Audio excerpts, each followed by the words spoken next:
আমার যখন 1.5 বছর বয়স তখন আমার আব্বা মারা যায়। আচ্ছা, আমি পরিবারের সবার ছোট, আমরা 5 ভাই 1 বোন। 1.5 বছর বয়সে আমার আব্বা মারা যাওয়ার পর সংসারটা খুবই আর্থিক অবস্থার দিকে খুবই দুর্বল ছিল। কি করতেন আপনার বাবা? আমার বাবা ছিলেন বাবুর্চি। আচ্ছা, তো আমাদের সংসারে সেই সমস্ত খুব টানাটানি ছিল। তা নানার বাড়ি থেকে অনেক সাহায্য করতো, আমার মামা অনেক সাহায্য করতো। তো আমার স্কুল লাইফটা খুব কষ্টে জীবন যাপন করা হয়েছে। দেখা যেত যে আমি স্কুলে গেছি, মাঝে মাঝে দেখা যায় আমার পকেটে 1 টাকাও থাকতো না। জি, আমাদের ওখানে আসতে নৌকার প্রয়োজন হয়, তো ওখান থেকে আসতে তো অনেক সমস্যা। তো নৌকা ভাড়া নাই, কিভাবে যাবো? বন্ধু বান্ধব আছে, তাছাড়া আমি স্কুলে যেতে হাই স্কুলে যখন পড়তাম তখন মেয়ে ফ্রেন্ড আছে কতগুলা, ওরা দেখা যায় একটা নিজের একটা প্রেস্টিজের ব্যাপার, তো ওদের সামনে যদি ভাড়া চায় নৌকালা, ভাড়া কিভাবে দেবো? আচ্ছা, যদি ভাড়া না দিতে পারেন তাহলে একটা প্রেস্টিজ। কোন ক্লাসের কথা বলছেন এটা? যখন আমি ক্লাস 8, 9, 9, 10 পড়ি, 8, 9 পড়ছেন। ওকে, তখন আমি ওদের সামনে যেতাম না। ওরা জিজ্ঞেস করতো, তুই যাবি না? আমি বলতাম যে না, একটু কাজ আছে বাজারে, তারপরে স্কুলে যাবো। হ্যাঁ, তারপরে যাবো। আসার সময় তো আমার ভাই দেখা যায় নৌকা অনেক সময় পার করে দিত, আর যাওয়ার সময় তো আর ভাই তো এত দূর আসা সম্ভব না। আর তখন তো মোবাইল ফোন ছিল না। মানে নৌকা কি আপনাদেরও ছিল? একটা নৌকা আমাদের ছিল, কিন্তু সেই নৌকাটা কি পারিবারিক কাজে ব্যবহার করা হতো, মানে আলটিমেটলি এখানে পারাপারের কাজে ব্যবহার করার সুযোগ ছিল। আর আমাদের বাজার থেকে বাড়ির ডিস্টেন্সটা অনেক।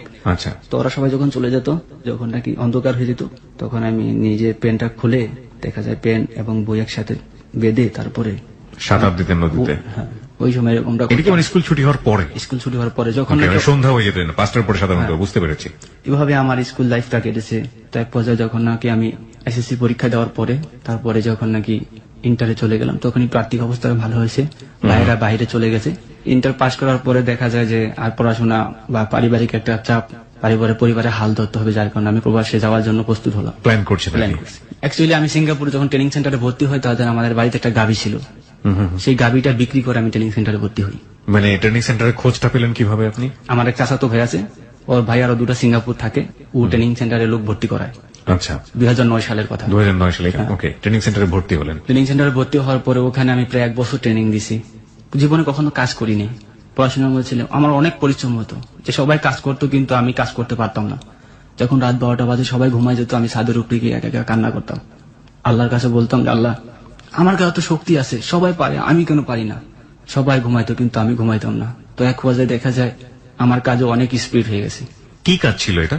আমার কনস্ট্রাকশনের, এটা মেটালের কাজ, যে আপনারা দেখেন না বিল্ডিং এর যে বিভিন্ন স্ল্যাব যখন মেকিং করে রিবার দিয়ে, রড দিয়ে মেকিং করার পর নিচে যে আপনার ঠেকনাতে গুলা দেওয়ার পরে মেটাল বসানো হয় না, সেই মেটালের কাজটা আমি করছি।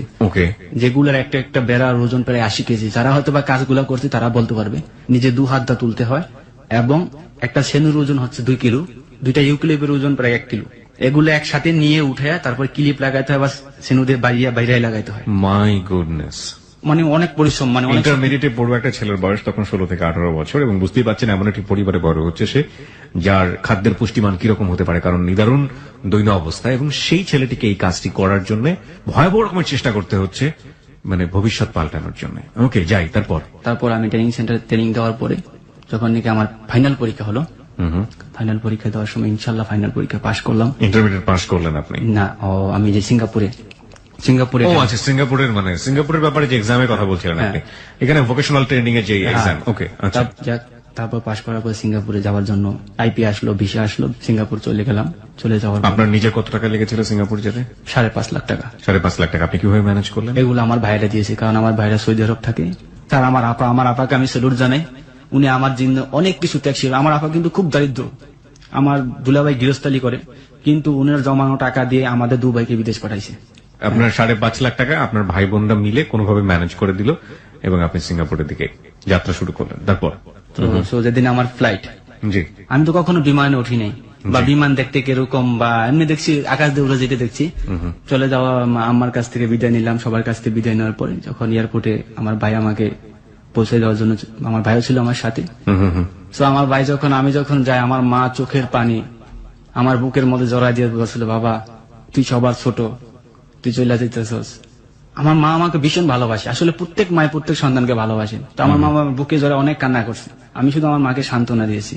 মানে এয়ারপোর্টের ভিতরে যখন ইমিগ্রেশন ক্লাসের ভিতরে ঢুকে, তখন সেই সময় একটা ফিলিংস আসে, তখন মনে হয় যে জাতীয় সঙ্গীতের কথা, আমার সোনার বাংলা আমি তোমায় ভালোবাসি। আসলে এখান থেকে একটা ফিলিংস, যে অনুভূতি, চোখের পানি, আমার মনে হয় না এরকম কোন মানুষ যারা ঘুরতে যাবে তাদের দাম বলতে পারি না, যারা কাজে যাবে কাজ করার জন্য চোখের পানি কেউ আটকে রাখতে পারবে। তখন আমার ভাইয়ের চোখের পানি ঝরঝরায় ঝরতেছিল এবং আমার চোখের পানি ঝরঝরায় ঝরতেছিল। আমাকে যতক্ষণ পর্যন্ত দেখা গেছে আমার ভাই ততক্ষণ পর্যন্ত তাকায় রয়েছে আমার দিকে এবং হাত দিয়ে ইশারা দিছি। তারপর যখন বিমানে উঠলাম, বিমানে ওঠার পরে তখন তো একটা অন্যরকম ফিলিংস আসে, কারণ আমি জীবনে কখনই বিমানে উঠিনি। তখন একটা ভয় ভয় লাগছিল। তারপর দেখা যায় যখন সিঙ্গাপুর বিমানটা ল্যান্ড করে তখন সবাই একটা চিৎকার মানে একটা হুল্লার দিয়ে উঠলো, এই সিঙ্গাপুর চলে আসে। যখন নাকি বলছে লেডিস এন্ড জেন্টলম্যান যে ওয়েলকাম টু সিঙ্গাপুর, কারণ এত দিনের সাধনা আমার মতো এরকম অনেক ইয়ে আছে যারা ট্রেনিং দিয়ে যেতেছি।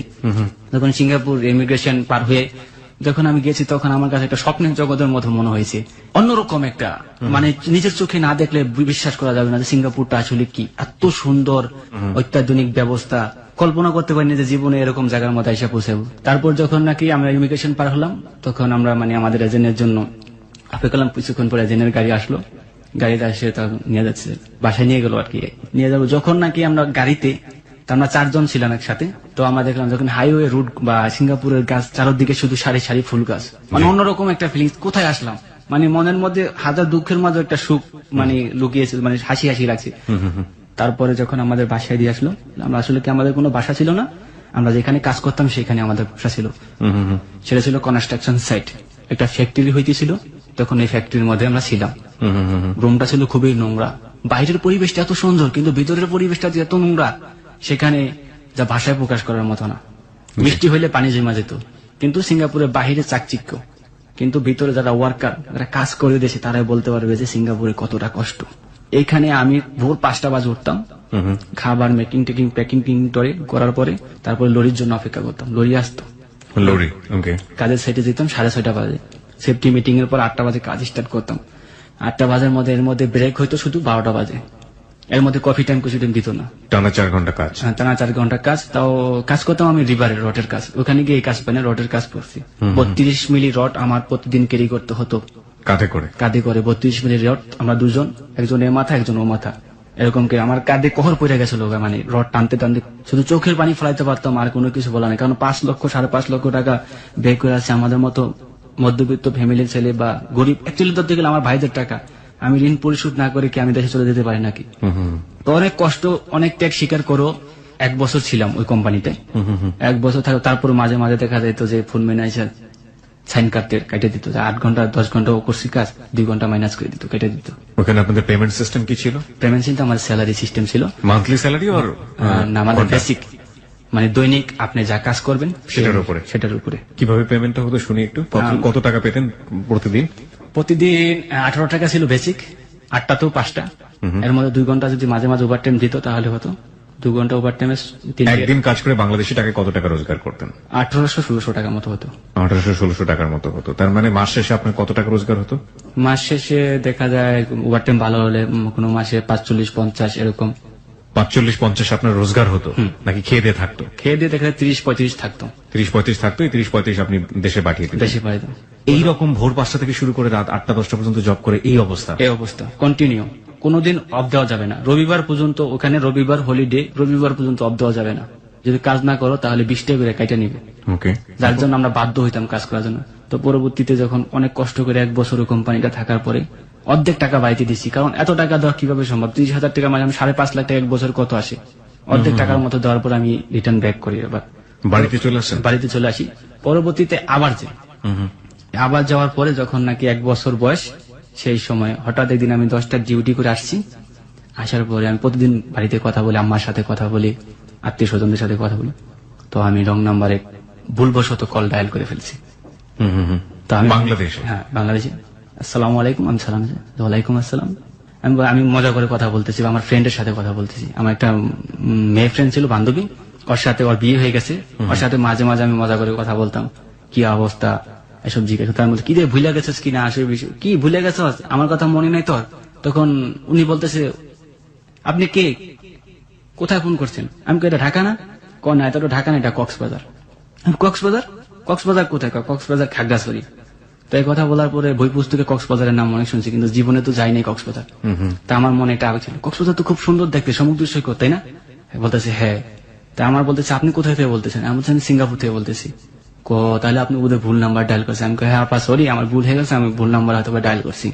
প্রিয় শ্রোতা, আমরা এই পর্যায়ে একটা বিরতি নিতে চাই। এই ভুল নাম্বারটা জীবনে কতটা সঠিক হয়ে এসছে কিংবা এই ভুল নাম্বারের আসলে কোনো ভূমিকা আছে কিনা সেটা আমরা মাত্র 3 মিনিট বিজ্ঞাপন বিরতির পরেই আমরা জানতে পারবো। আজকে আমরা স্পেশালি আপনাদেরকে বলছি, এই প্রথম হ্যালো 8920 আমরা একজন প্রবাসী বাঙালিকে নিয়ে এসেছি, যিনি সিঙ্গাপুরে থাকেন মূলত। তার জীবনের যে গল্প সেটা এখানে উপস্থাপিত হচ্ছে। আপনারা সবাই শুনছেন ক্লোজ আপ প্রেজেন্স হ্যালো 8920। হ্যাঁ রুবেল, তারপর কি হলো? রং নাম্বারের কথা বলছিলেন। তারপর এক পর্যায়ে ওনার সাথে খুব একটা সম্পর্ক তৈরি হয়ে গেল যে উনি আমাকে ছোট ভাই ডাকলো আর আমি ওনাকে বড় আপু ডাকলাম। তো তারপর বড় আপু যখন ডাকছো তখন আমার বলতেছি, তাহলে তো তুমি আমার আজকে থেকে ভাই হয়ে গেলা, তা তুমি আমার ছোট ভাই, তো মাঝে মাঝে আমাকে ফোন করো, ঠিক আছে, আপুর খবর টবর নিও। তখন আমি বললাম যে ঠিক আছে, আমি যখন ফ্রি হবো আপনাকে তো ফোন দেবো, আর আপনি যদি আমার কথা মনে পড়ে তাহলে আমাকে মিস কল দিবেন। তারপর এক পর্যন্ত উনি আমার ফ্যামিলি সম্পর্কে জানতে চাইলেন। নামটা কি জানতে পারলেন মেয়েটার? না না, তখন আপনি নামটা জানতে পারেননি, শুধু নাম্বারটা সেভ করে রাখলেন। হ্যাঁ। এবং আপনি তাকে কি বলতেন? বড় আপু বলে কথা বলতেন। বড় আপু বলে। Okay fine. তারপর দুদিন যাওয়ার পর আরেকদিন মিস কল দিছে। তার একদিন এরকম রাত্রবেলা ঠিক ওই সময় মিস কল দিছে। ওকে, তখন আমি সাথে সাথে ব্যাক করছি, সালাম দিছে, আসসালামু আলাইকুম। ওয়ালাইকুম আসসালাম। কয়, ভাইয়া ভালো আছো? আমি কই, হ্যাঁ ভালো আছি।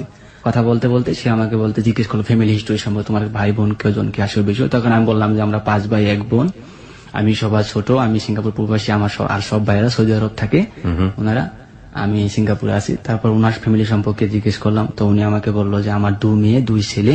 ওকে, বড় মেয়ে কক্সবাজার মহিলা কলেজ বিএসএস পড়তেছে, ইন্টার কমপ্লিট করছে। জি। আর ছোট মেয়েটা ক্লাস 10-এ পড়ে, এবং ওই ছেলেটাও, আরেকটা ছেলে ক্লাস 10-এ, আরেকটা ছেলে আছে জি। ক্লাস 6-এ পড়ে। আমি বলছি যে আপু আপনার মেয়েদের নাম কি? আস্তে আস্তে জিজ্ঞেস করছে। তখন বলছে যে এক মেয়ের নাম সেলিনা রহমান সুইটি, ওকে সুইটি নামে ডাকে, আরেকজনের নাম বিউটি, আর একটা ছেলের নাম রানা, বড় ছেলেটার নাম রানা, যেটা আমার ক্লাস 10-এ পড়ে। তো পরবর্তীতে আমাকে আরো জিজ্ঞেস করলো যে পার্সোনাল ডিটেইল গুলো, সিঙ্গাপুরে কি করো, কি জব করো। তখন আমি বললাম যে আমি সিঙ্গাপুরে একটা কনস্ট্রাকশন সিভিল ইঞ্জিনিয়ারিং কোম্পানিতে আমি জব করি এখানে। তো মানে যা করতেন সেটাই বলেছেন, কোনো মিথ্যা বলেন না। ওকে। তখন উনি আমাকে বললো যে অত তো ভালোই। তো আমার বিভিন্ন কথা জিজ্ঞেস করছে, স্যালারি সম্বন্ধে জিজ্ঞেস করছে। তো আমি বলছে যে এরকম আমার 50,000 টাকা স্যালারি, 60,000 টাকা স্যালারি হয়। বলছে যে আচ্ছা আপু, আমি কি আপনার মেয়ের সাথে কথা বলতে পারি? এক পর্যায়ে আমি হঠাৎ করে মেয়েটার বয়স কত জন ছিল? 21। তারপর বলতেছে যে সমস্যা নেই, কথা বলবার সমস্যা নেই, না এখনই কথা বলো। তো উনি হাসতে হাসতে তখন তারপরে দিছে ওই যে সুইটির কাছে দিছে। আচ্ছা, সুইটি, মেয়েটার নাম ছিল ছোটি, সুইটি, তুমি আর কেঁদো না। ওকে, হাসানের একটা গান আছে, অনেক চমৎকার একটা গান। হ্যাঁ বলুন। যে আমার বলতেছে আসসালামু আলাইকুম আঙ্কেল, আমাকে বলছে। আমি বলতেছি ওয়ালাইকুম সালাম আন্টি। তখন আমার বলে আপনি আমাকে আন্টি বললেন কেন? আমি কি এইমাত্র যে আপনি আমাকে আঙ্কেল বললেন সেটা কি ভুলে গেছেন? তো আপনি আমাকে আঙ্কেল বলছেন, আমি আপনাকে কি বলতে পারি বলেন? সেই ক্ষেত্রে কি আপনাকে আপু বললে কি মানায়? অবশ্যই আন্টি বলতে। তাছাড়া ওর মাকে তো আপনি বড় আপু বলে ডাকেন। তখন বলছে যে সে আমায় বলতেছে যে না, আপনাকে আমি আঙ্কেল ডাকছি যেহেতু আপনি আমার মাকে আপু ডাকছেন, রাইট? হ্যাঁ, সেই হিসাবে আমি আপনাকে আঙ্কেল ডাকছি, তো আমিও আপনাকে সেই হিসাবে আন্টি ডাকছি। তখন এক পর্যায়ে ওই হেসে দিছে, হেসে দিয়ে বলছে যে আসলে আঙ্কেল আপনি খুব চালাক। আমি বলতেছি যেটা চালাক না, স্বাভাবিক মানুষ, এটা জেনারেলি যে কোনো লোকে বলবে। জি। ও আমাকে নাম করলো যে আমার নাম সেলিনা রহমান সুইটি, কোন কলেজে কি পড়াশোনা কত দূর, বললো যে ইন্টার কমপ্লিট করছি, বিএসএস পড়তেছি কক্সবাজার মহিলা কলেজ। তখন আমাকে জিজ্ঞেস করলো যে আপনি কি? আমি বললাম যে আমি ইন্টার কমপ্লিট করে সিঙ্গাপুরে চলে আসছি। কত সালে ইন্টার কমপ্লিট করছেন? আমি বললাম 2009। ও বোধহয় ইন্টার কমপ্লিট করছে 8-এ। জি। কথাবার্তা বলতে বলতে এক পর্যায়ে দুজনের সাথে মানে খুব অন্যরকম, ও আমাকে জিজ্ঞেস করলো যে আপনার ফ্যামিলি মেম্বার কে কে আছে। আমি ওকে জিজ্ঞেস করলাম যে তোমার ফ্যামিলি মেম্বার আসবে বিশেষ, দেখলাম যে ওর মার সাথে A to Z সবকিছু মিল আছে। জি। ওর প্রথম যখন আমাকে কথা বলছে সেই সময় থেকে আমার কণ্ঠটা ভালো লেগে গেছিল। মানে আপনার কণ্ঠ ভালো লেগেছে তার? আমার কণ্ঠটা ভালো লেগেছে এবং ওর কণ্ঠটা আমার খুব ভালো লাগছিল। মানে ওরও কণ্ঠ আপনার ভালো লেগেছে? খুব মিষ্টি কণ্ঠ, মোবাইলে মানে খুব সুইট করে কথা বলতো। যখন আমি সকালবেলা ডিউটিতে যাব, ওঠার পরে সারা দিন কাজের সাইটে শুধু এই কথাগুলো আমি যাপনা করছি। মেয়েটার কণ্ঠটা আমার মনে হচ্ছে যে ওর কণ্ঠটা বারবার আমার কানে এসে বাজতেছে। আমার বন্ধুরা জিজ্ঞেস করতেছে যে কিরে তোর আজকে মন মানসিকতা অন্যরকম লাগতেছে, তোর আজকে খুশি খুশি লাগতেছে। তখন আমি বলতাম যে না, আজকে খুশি খুশি লাগতেছে না, কিন্তু একটা বিষয় আছে। একটা মেয়ের সাথে গত রাতে কথা বলছি। তাই নাকি? প্রেম করবি নাকি? ওরা বলতেছে না। আমি না বেটা, এমনিতেই মেয়ের মাকে ডাকছি আপা, আর মেয়ের কি প্রেমের সাথে কি প্রেম করা যাবে? তো মেয়ে তো আমার সেই হিসাবে ভাগ্নি হয়ে যায়, Right. কিভাবে প্রেম করি। তখন বলে এই কি রং নাম্বার, আমার বন্ধুরা বলছে রং নাম্বার, আমি রং নাম্বার, কারে বেটা এইভাবেই তো প্রেম শুরু হয়। তখন আমি বলেছি না, এই মেয়েটার সাথে প্রেম করা যাবে নাকি, মেয়েটার কণ্ঠটা খুব সুইট, ওদের বললাম ও এর জন্য তুই কাজে অন্য মনস্কতা করতেছ, মেয়েটার ভাবতেছস, আচ্ছা আজকে রাত্রে গিয়ে বাসায় গিয়ে আমাদের সামনে ফোন দিবি। জি। তারপর যখন আমি কাজ শেষ সবাই বাসায় ফিরে আসলাম, যে 10টার দিকে, জি। 9টার দিকে, 10টার দিকে, 9:30 দিকে আমরা মানে কাজ 10টা, কিন্তু 9:30 দিকে আমরা কাজটা শেষ করে চলে আসি, জি। একটু আধা ঘন্টা আগে চলে আসি যাতে গোসল টোসল করে। তারপরে কি বন্ধুরা সবাই বসলো, আমি ফোন দিলাম, লাউড স্পিকার দিয়ে দিলাম, তখন ফোন দিছি। ফোন দেওয়ার পরে সালাম আলাইকুম আপা, ভালো আছেন? হ্যাঁ ভাইয়া ভালো আছি, তুমি ভালো আছো? আমি হ্যাঁ। তারপর বললাম যে আপা আজকে তো আপনার সাথে ডাইরেক্ট বলতেছি, আপনার সাথে কথা বলার জন্য ফোন দিই নাই, আজকে সুইটি আন্টির সাথে কথা বলবো, কারণ আমার বন্ধুরা তার সাথে কথা বলতেছে। তো আসলে ওর মা আম্মু আমাকে এমনি খুব ভালো জানতো, বাবা ওর কাছেও আমার অনেক প্রশংসা করছে। ওকে। তো পরবর্তী সমস্যা নাই, নাও কথা বলো। তারপর ওর কাছে দিছে, সালাম দিছে, বললাম ওয়ালাইকুম আসসালাম। ওই আগের মতো ওই আঙ্কেল বলে সালাম দিছে। তখন আমি বলছি আচ্ছা তুমি আমাকে আঙ্কেল বলো, আমাকে কি আঙ্কেলের মতো মনে হয় তোমার বয়স শুনে? আমার বয়স মাত্র 24 বছর, তুমি আমাকে আঙ্কেল বলে ডাকো, এটা কি করে সম্ভব হয়? এইটা কি কাইটা ছিঁড়ে কিছু করা যায় না? কয় দেখেন আপনি আমার মাকে আপা ডাকছেন, এখন আমি আপনাকে কিভাবে ভাইয়া ডাকি বলেন? আপনি যদি আমার মাকে আন্টি ডাকতেন তাহলে আজকে আমি আপনাকে ভাইয়া ডাকতাম। আমি কই দেখো আমারও আঙ্কেলের বয়স না, তোমারও আন্টি শোনার বয়স না, সুতরাং আমাদের মাঝে এখানে একটা ডিস্টেন্স তৈরি হয়ে যেতেছে, আমি চাই না এই ডিস্টেন্সটা থাক। তো ও বলতেছে তো আপনি কি বলতে চান? আমি বলতে চাই যে আমরা দুজনে ফ্রেন্ড হতে চাই। আমার বন্ধুরা শুনতেছে, আমার বন্ধুরা ওরা আমার বলে দিতেছে কিভাবে কথা গুছায় বলতে হবে। ওকে। তো এক পরিবর্তিতে আমার বন্ধুরা বলতেছি, ওদের কথাগুলো রিপিট করে বলতেছি। তখন আমি তো কখনো প্রেম বা করি নাই, যার কারণে ওরা বলতো সেগুলো আমি রিপিট করে বলতাম। ওকে। তো পরবর্তীতে ও আমাকে বলতেছে তাহলে কি করবেন? আমি কই, আমরা দুজন কি বন্ধু হতে পারি না? কই বন্ধু হওয়াটা কি এতই সহজ? আমি কই বন্ধু হওয়াটা সহজ না, আবার অনেক সময় কঠিন, আবার অনেক সময় সহজ হয়ে যায়। কই কিরকম? আমি কই দেখেন এই যে আপনার সাথে দুদিনের সম্পর্কে আজকে আপনি আমার সাথে কথা বলতেছেন, কালকে আপনার সাথে কথা বলছে, আজকে তো আপনি আমার সাথে কথা নাও বলতে চাইতে পারতেন, ওকে। আজকে কেন আমার সাথে কথা বলতে? আপনার আম্মু এক ডাকা মাত্র দিয়ে আপনি চলে আসলেন তাড়াতাড়ি, এবং সেলফোনটা ধরে হ্যালো বলে হাসি দিয়ে একটা সালাম দিলেন। অবশ্যই কালকে আমার ভয়েসটা আপনার ভালো লাগছিল, আমার কথাগুলো ভালো লাগছিল, যার কারণে আজকে আপনি আমার সাথে কথা বলতে এসেছেন। আপনি কিভাবে জানলেন? আমি বলতেছি মাঝে মাঝে এরকমটা হয়, যেরকম আজকে আমার আপনার সাথে কথা বলার জন্য দিনের বেলা আমি শুধু আপনার কথাই ভাবছি, আপনার ভয়েসটা শোনার পর থেকে। সো ঠিক তেমনিতে আপনি বোধহয় আমাকে ভাবছেন, ঠিক কিনা বলেন, সত্যি করে বলবেন। তখন ও বলতেছে হ্যাঁ আমিও ভাবছি। ওকে। সো আমরা কি করতে পারি এখন? আমাকে বলতেছি। তখন ও হাসতে হাসতে বলতেছে যে কি করা যায় বলেন? আমি কই আজকের পর থেকে আর আঙ্কেল ডাকবেন না। কয় তাহলে আপনিও আন্টি ডাকবেন না? আমি বলতেছি ঠিক আছে আন্টি ডাকবো না। তো আমাকে বলতেছে এগুলো কি ওর মার পাশেই বসে থেকে হচ্ছে নাকি মা জানতো না এই ব্যাপারগুলো? আমার মার পাশে, মার পাশে বসেই? মার পাশে বসি। তো মা বুঝতে পারছে না যে মেয়ে আন্টি অ্যাকচুয়ালি ওর মা পাশে ছিল কিনা এটা আমি কনফার্ম না, মানে আপনি এটা কনফার্ম না? আসলে ওর মার সামনে ছিল না, ফাঁকে গিয়ে কথা বলছে। ওর মা রান্না নিয়ে ব্যস্ত থাকতো বা অনেক সময় অনেক কাজে ব্যস্ত থাকতো। বুঝতে পেরেছি। তারপর তো পরবর্তীতে যখন নাকি এই কথা বলো তাহলে কি করা যায়? আমি বলতেছি তাহলে আজকে থেকে আপনি আমার বন্ধু, বেস্ট ফ্রেন্ড বললাম না, শুধু বন্ধু। যদি কখনো বেস্ট ফ্রেন্ড হয় তখন বেস্ট ফ্রেন্ড বলবেন। ওকে। আজকে থেকে তাহলে আমরা দুজনে বন্ধুত্ব হলাম, পাক্কা? বলেছে হ্যাঁ পাক্কা। আচ্ছা ঠিক আছে, তাহলে আজকের মতো তাহলে রাখি, অন্য একদিন কথা হবে। আচ্ছা আরেকটা কথা ভুলে গেলাম, তো তোমার সেলফোন নাম্বারটা কি আমার দেওয়া উচিত না? এখন তো তুমি আমার বন্ধু হয়ে গেলা, আমি তুই আপনার থেকে তুমি বলে ফেলেছি। ওকে। তখন আমি বললাম সো সরি, আমি আপনার থেকে তুমি বলে ফেলাইলাম। কই সমস্যা নাই, বন্ধুত্ব তুমিই হয়, তুমি তুই যে কোনো ভাবে রাখতে পারেন, এটাই তো বন্ধুত্বর নিয়ম। তার পরবর্তীতে ও আমাকে সেলফোন নাম্বারটা দিল। তারপর নাম্বারটা দেওয়ার পরে তখন আমি নাম্বারটা সেলফোনে সেভ করে রাখলাম, আচ্ছা ওর নাম দিয়ে সেভ করে রাখলাম। তখন আমার একটা প্ল্যান ছিল, আমি আবার সিসিমপুর দেখতাম অনুষ্ঠান, সিসিমপুর অনুষ্ঠান দেখতাম, টুকটুকি আর হালুম, তারপর ইকরি আমার খুব ফেভারিট। আচ্ছা। তারপর টম এন্ড জেরি, এই সমস্ত আমি কিছু দেখতাম। তো আমি প্রথমে ওর কণ্ঠটা শুনে আমি বলছি যে ওর নামটা দিব টুকটুকি। আচ্ছা।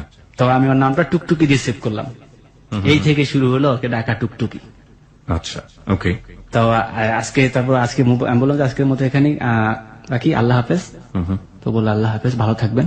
আমি বললাম যে ভালো থাকবেন, সুস্থ থাকবেন, সুন্দর থাকবেন, আমার কথা মাথায় রাখবেন। বুঝতে পেরেছি। ওকে। তারপর পরবর্তীতে আমি রেখে দিলাম। রেখে যাওয়ার পরে আমার বন্ধুরা বললো, দোস্ত প্রেম তো হয়ে গেছে। আমি কই, কি করছে এই কথা, কি প্রেম হয়ে থাকে? কই না, মেয়ে তোর জন্য পাগল, দেখছ না মেয়ের কথাবার্তার স্টাইল কি, তুই বন্ধু অফার করলি, সাথে সাথে রাজি হয়ে গেল। আমি বলি, না রে, এমনি তো হয়তো বা হয়েছে। কয় না, মেয়ে তোর সাথে প্রেম করবো দোস্ত, মেয়েটা বোধহয় ভালোই, কণ্ঠ শুনে মনে হলো ভালো, মেয়েটা রাজি হয়ে যায়। কয় দেখ, জীবনে তো কারোর সাথে প্রেম করস নেই, একটা প্রেম কর, প্রেম করে বিয়ে করে ফেলাবি, বিয়ের সাথে করতেই হবে। এসব ব্যাপারে সবসময় বন্ধুরা উৎসাহই দিয়ে থাকে ইনফ্যাক্ট। হ্যাঁ, সেই সময় পরবর্তী রেখে দিলাম। তবে আমরা চলে আসলাম রুমে। তো সারা রাত্র আমার ঘুম আসতেছে না, আমি এপিট ওপিট করতেছি, আসলে কি মেয়েটা আমার সাথে প্রেম করবে, ওকে কি আমি সত্যি ভালোবাসি, বা ওর কণ্ঠ শুনে আমার এরকম লাগতেছে কেন, বা আমি আজকে ঘুমাইতে পারতেছি না কেন। তখন আমি মনে মনে বলতেছি, আল্লাহ যদি সত্যি সত্যি মেয়েটা ভালো হয়, তবে ওর সাথে আমার তুমি সম্পর্ক করাই দেবে, এবং কি শুধু সম্পর্ক না, ওর সাথে তো আমার বিয়ে হয়। মানে এই পরিমাণ চিন্তা করে ফেলেছেন আপনি? যখন আমি ফজরে, মেয়েটাকে আপনি দেখেননি, জানেন না, শোনেন না, এরকম একটা চিন্তা। হ্যাঁ, খুবই স্বাভাবিক। ওকে, তারপর? আমি ফজরের নামাজ পড়তাম। ফজরের নামাজ পড়ে আল্লাহর কাছে মনে বললাম, আল্লাহ অপরিচিত একটা মানুষের সাথে পরিচয় হয়েছে, যদি সত্যি সত্যি মেয়েটা ভালো হয়, তবে ওর সাথে আমার যাতে বিয়ে হয়, ওর সাথে যাতে আমার মিল হয়, একবারের জন্য হলো যাতে আমার সাথে ওর সাথে মিল হয়। আচ্ছা। তারপরের দিনকার ডিউটিতে চলে গেলাম।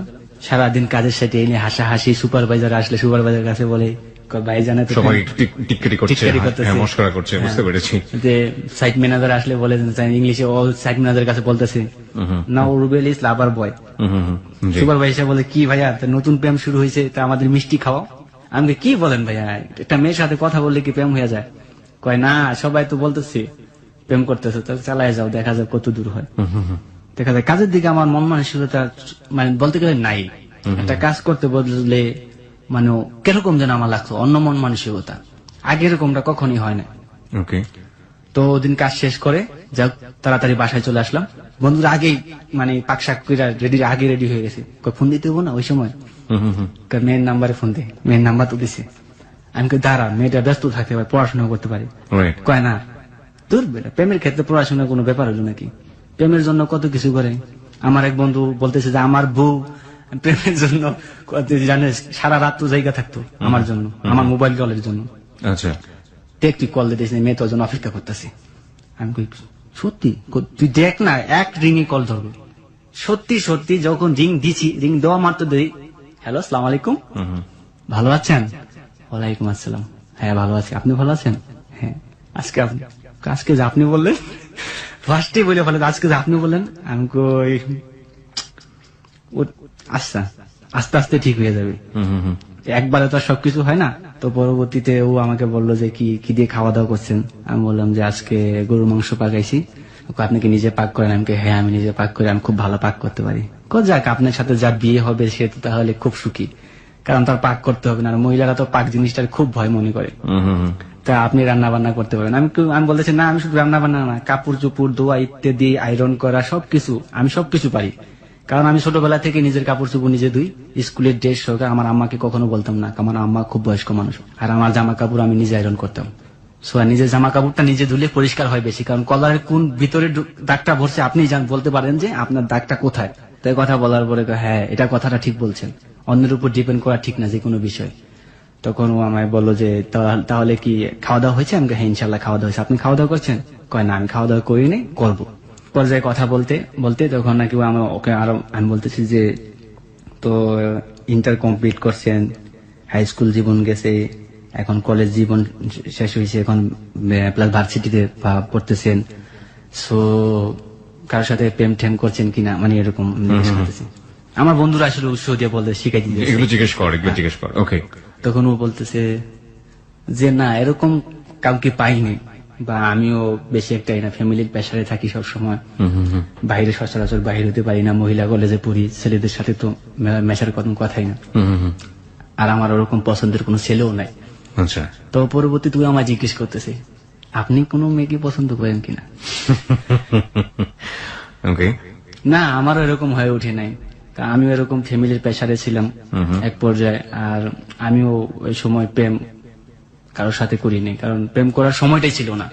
তা আমার আসলে কোনো মেয়েকে পছন্দ তো দূরের কথা, আজ পর্যন্ত কোনো মেয়েকে বলি নাই যে তুমি খুব সুন্দর বা আপনি দেখতে খুব সুন্দর, এই কথাটা পর্যন্ত কোনো মেয়েকে বলিনি। তখন ওই শুনে হাইসা দিল, তো সত্যি বলতেছেন? আমি কি আমার কথা শুনে কি মিথ্যা হইতে মনে হইতেছে? কয় না মিথ্যা বলবেন কিসের জন্য, অপরিচিত মানুষের সাথে কি কেউ মিথ্যা বলে নাকি? তখন ও বলতেছে, তখন আমি বললাম যে তাহলে তো বুঝতেই পারছেন অবশ্যই। হ্যাঁ বুঝতে পারছি, শুনে খুব ভালো লাগলো। আমি বলছি যে আপনার কথা শুনে আমার খুব ভালো লাগছে, কারণ আপনি আমার মতোই ফ্যামিলি প্রেসারে ছিলেন। আমি মনে মনে এরকম কাউকে খুঁজতেছিলাম। তো এই কথা বলার পরে বলতেছি যে কি এরকম কাউকে খুঁজতেছিলেন মানে? আমি কই না, মানে এরকম বন্ধু খুঁজতেছিলাম, যে এরকম একটা ভালো বন্ধু পেলে হয়তো বন্ধুত্ব করবো, যাক আপনার সাথে মিলে গেল।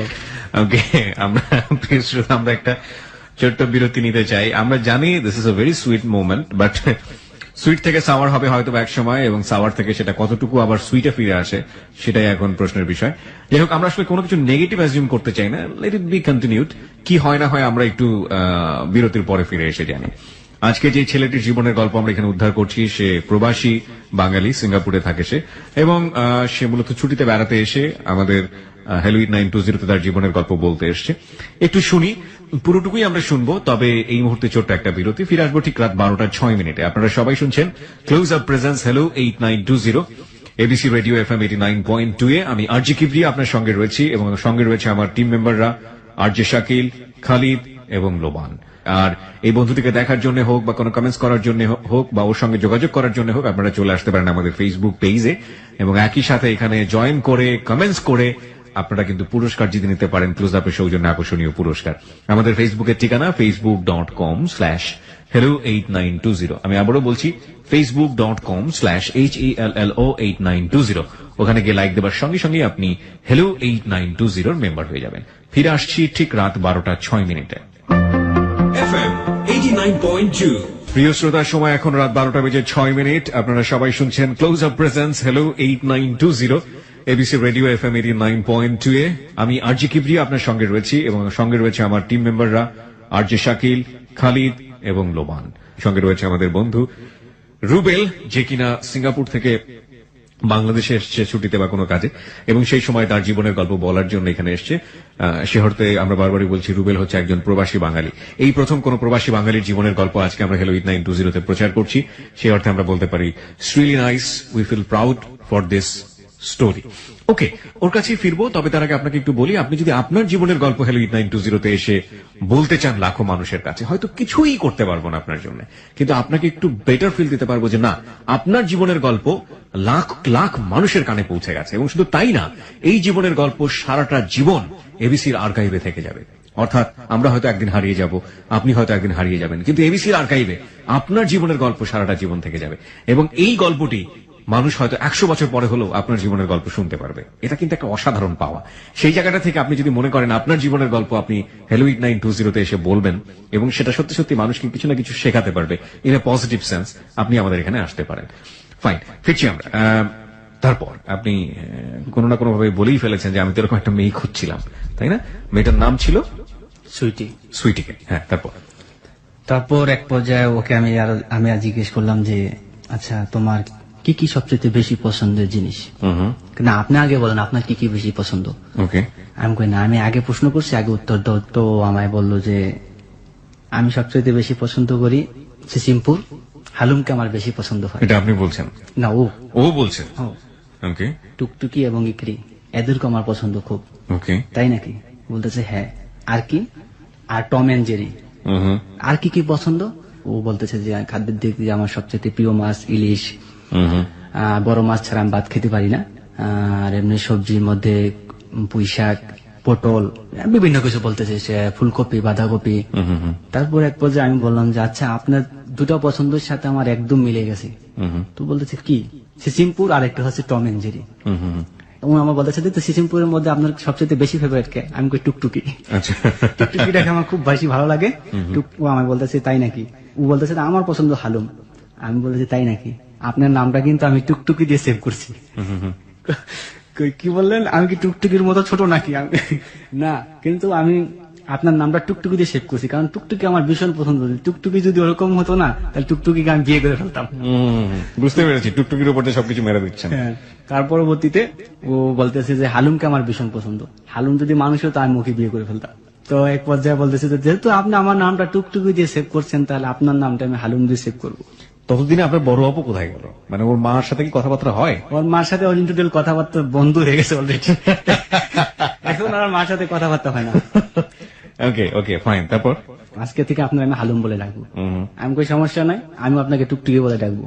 তো সুতরাং আজকে কি আমাদের কি এখন কি শুধু বন্ধুত্ব থাকা যাবে? এখন কিন্তু হালুম টুকটুকিতে এসে উঠছি। তখন ও বলে যে তাহলে কি? আমি বলি তাহলে বেস্ট ফ্রেন্ড। এত তাড়াতাড়ি বেস্ট ফ্রেন্ড হওয়া কি সম্ভব নাকি? আমি কই না, এই যে এখন হালুম টুকটুকিতে যেহেতু এসে পড়ছি, তো এই হালুম টুকটুকি তো বেস্ট ফ্রেন্ড। ঠিক আছে, আজকে তাহলে আমরা বেস্ট ফ্রেন্ড হয়ে গেলাম। ওই দিন এখানে রাখার পরে তো আমার বন্ধুরা সবাই হাসাহাসি করতেছে, কয়, দোস্ত দাইন তো মাইরা দিলি, প্রেম তো হয়ে গেল, আমাকে কি করবি, আমাকে কিছু খাওয়া আজকে? আমি কই কি, ফ্রেন্ড তো হইছে, কালকা প্রেমের অফার। যাই হোক, তো কালকে তোরা থাকবি না। কই কেন? তোরা কথা থাকলে আমি মনের কথা খুললা বলতে পারি না, আমার মনের আবেগের থেকে যে কথাগুলো আসে সেগুলো বলতে পারি না। ঠিক আছে, তো মানে আপনি যখন কথাগুলো বলতেন চারপাশে ওরা ঘিরে বসে থাকতো? ঘিরে বসে থাকতো, শুধু শুনতো। এটাকে বলে কঠোপনিষদে একটা কথা আছে, সেটা হচ্ছে কেউ ভোগ করছে কেউ উপভোগ করছে। মানে একটি গাছের ডালে দুটো পাখি, হ্যাঁ, এবং এক পাখি খাবার খাচ্ছে, সে ভোগ করছে, এবং আরেক পাখি সেটা দেখছে, সে উপভোগ করছে।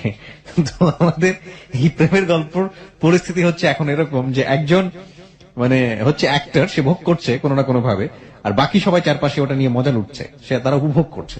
যাই হোক আর কি, তারপর আমি ওদের জন্য ঠান্ডা কোল্ড ড্রিঙ্ক এসব নিয়ে আসলাম। ড্রিঙ্ক করার পর সবাই রুমে চলে গেলাম। রুমে চলার পর ঘুমায় পড়লো ওরা, কিন্তু আমার তো ঘুম আসতেছে না। জি, মানে আমার এরকম মনে হইতেছে যেন যে ওকে আমি 1000 বছর ধরে চিনি, ওকে কখনো দেখি নাই। কল্পনা করতেছি যে একটা মেয়েকে দেখি নাই, তার প্রতি এতটা ইমোশনাল হয়ে গেল। না দেখে এরকম ইমোশনাল হওয়াটা, মেয়েটাকে দেখা উচিত। আমার তো মনে হয় মেয়েটাকে আমি ভালোবাসা ফেলাইছি। আমি নিজে নিজে প্রশ্ন করতেছি এবং নিজে নিজে রাত্রে ভাবতেছি। তখন আমি এক পর্যায়ে চিন্তা করলাম যে না, এতটা ইমোশনাল ভাবে এত দ্রুত আগানো যাবে না, নিজেকে একটু শক্ত করতে হবে।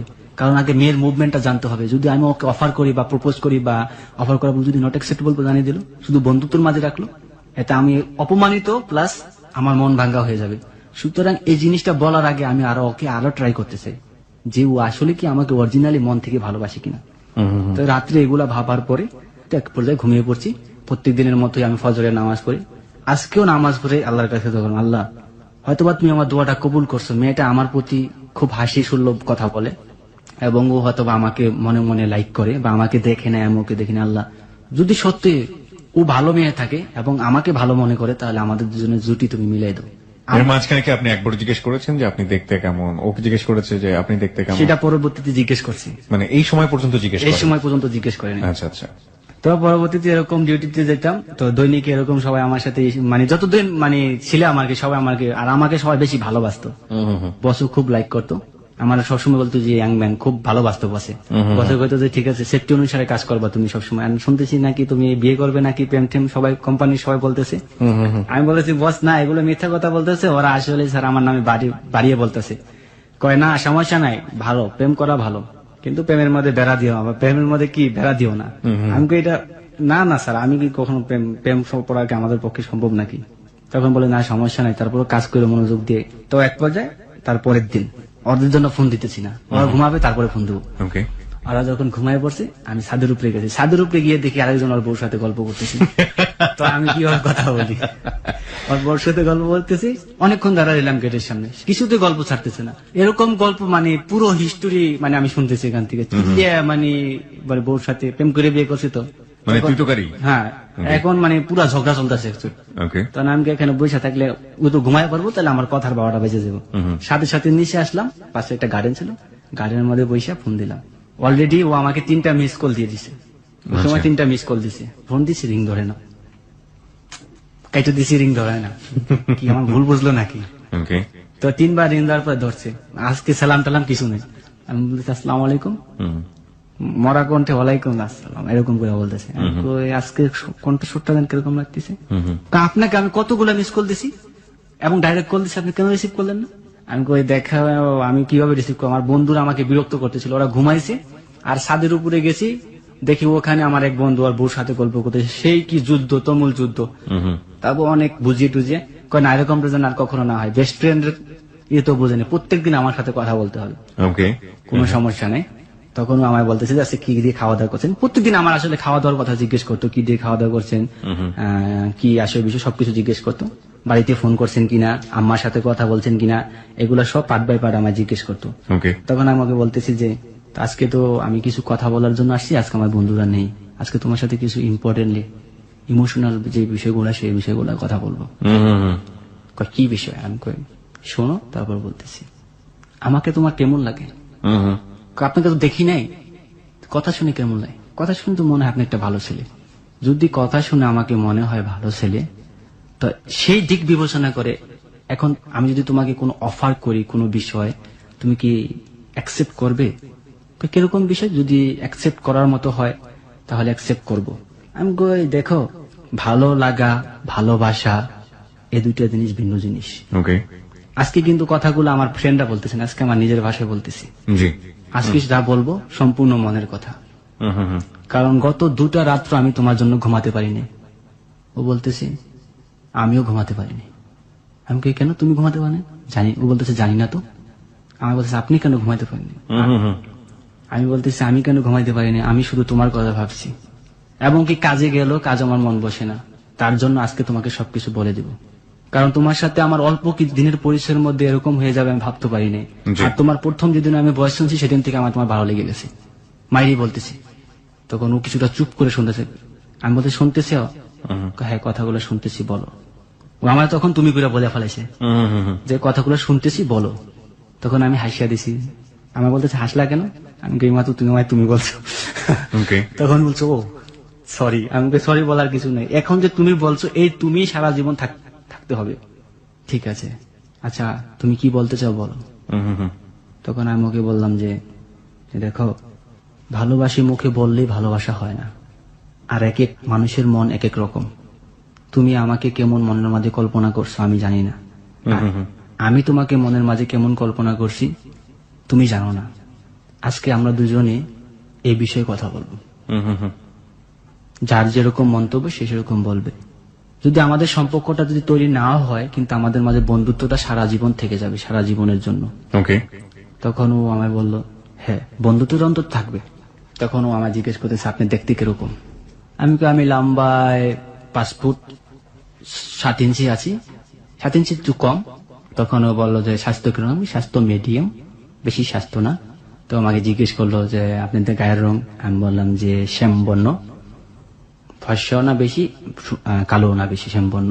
তো এই কথা বলার পর ওকে আমি জিজ্ঞেস করলাম তুমি দেখতে কিরকম? ও বললো যে আমার গায়ের রং শ্যামবর্ণ, 5 ফুট 4 ইঞ্চি। বুঝতে পেরেছি তার সম্পর্কে আপনারা। ও 5 ফুট 4 ইঞ্চি, যাই হোক, 5 ফুট 4 মানে অনেক লম্বা।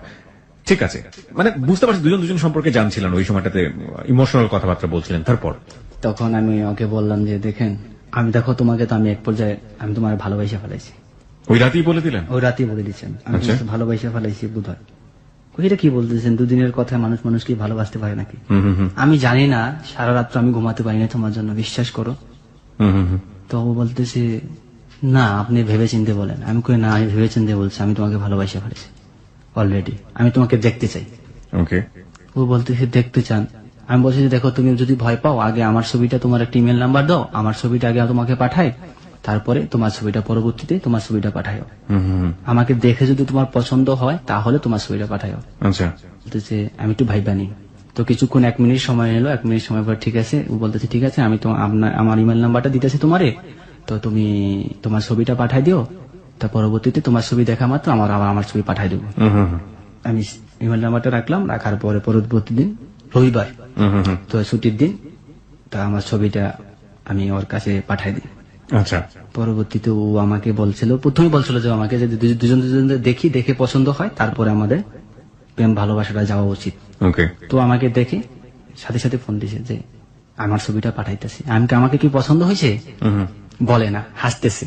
আচ্ছা, আমাকে পছন্দ হয় না, আমি তো দেখতে ভালো না, তুমি তো আমার পছন্দ করবা না আমি জানি, আমার ছবিটা পাঠাইতেছি, আগে আমার ছবিটা দেখো, তারপর আমার ডিসিশন জানাইতেছি।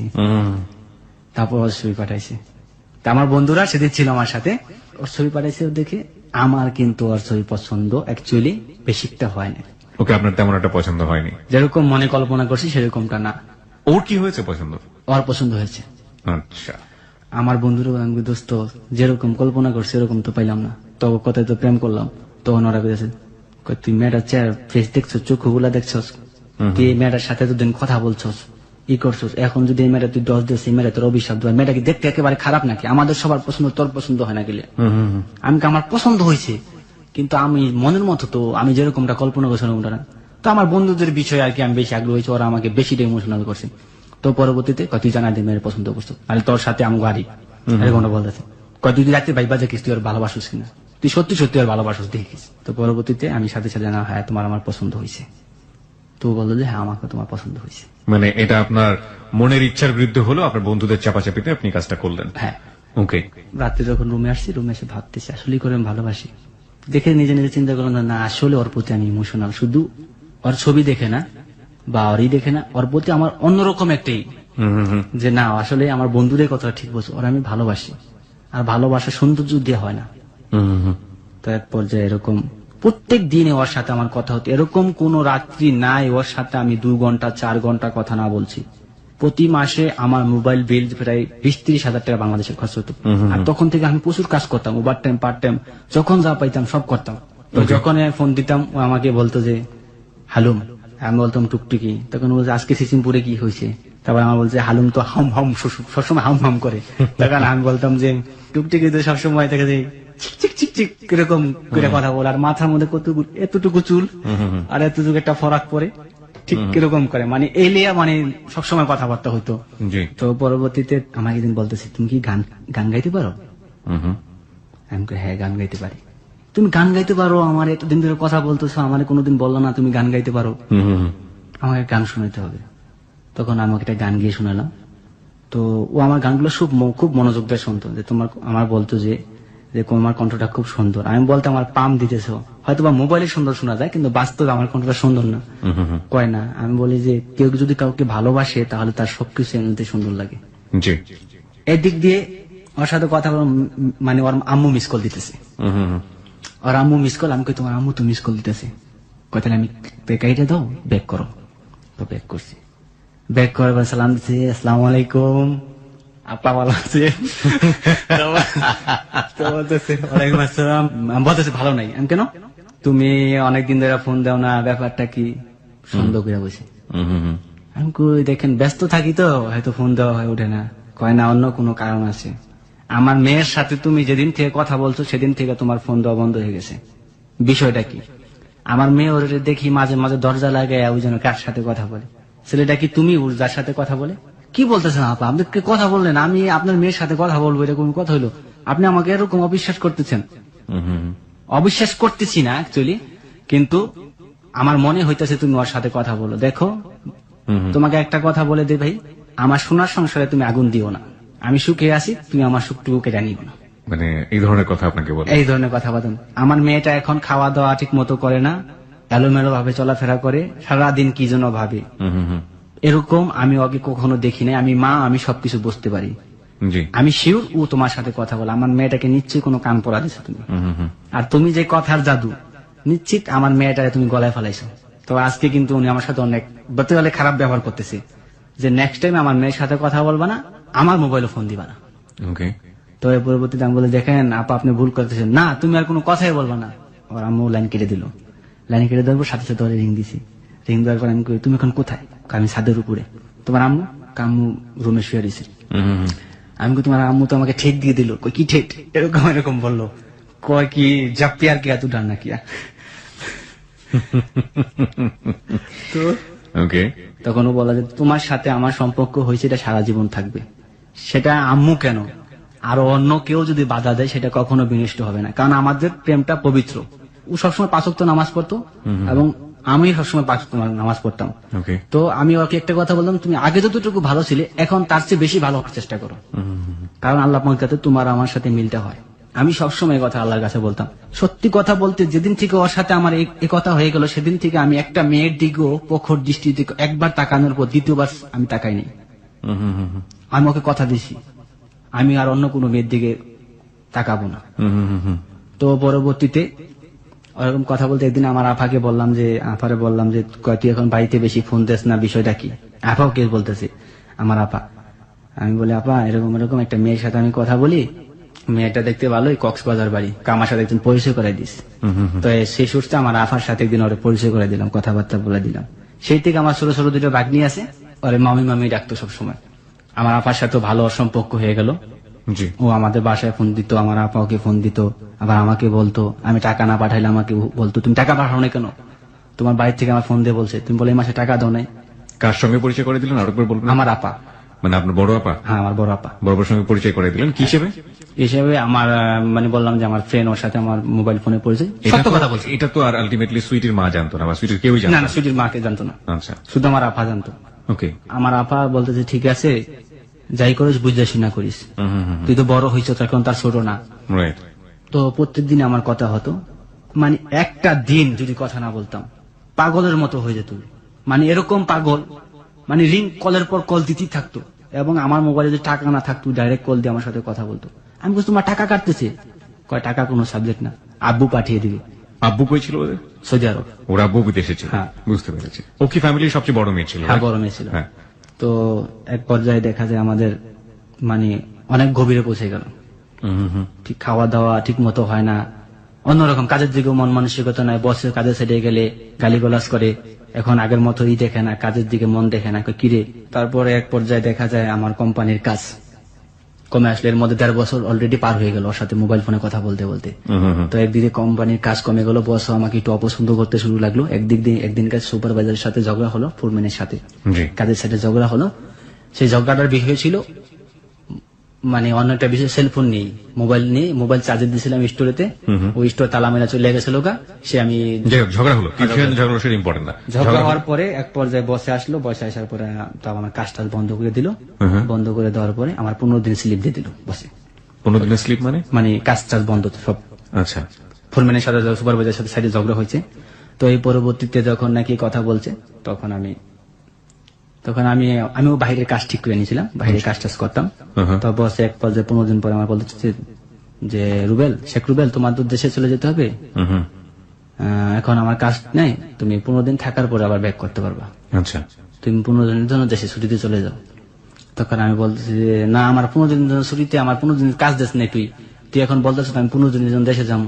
তখন উনি বলতেছে না I am sorry, so extremely sorry, you better you go to your home. তখন আমার বলতেছে যে তুই চলে যা। তখন আমি বললাম যে ঠিক আছে টিকিট কনফার্ম কর। তখন আগামী সোমবার তো টিকিট কনফার্ম করা হয়েছে। আচ্ছা। তো এর মধ্যে আমি বাড়িতে কিছু আগে জানাইনি ফার্স্টলি।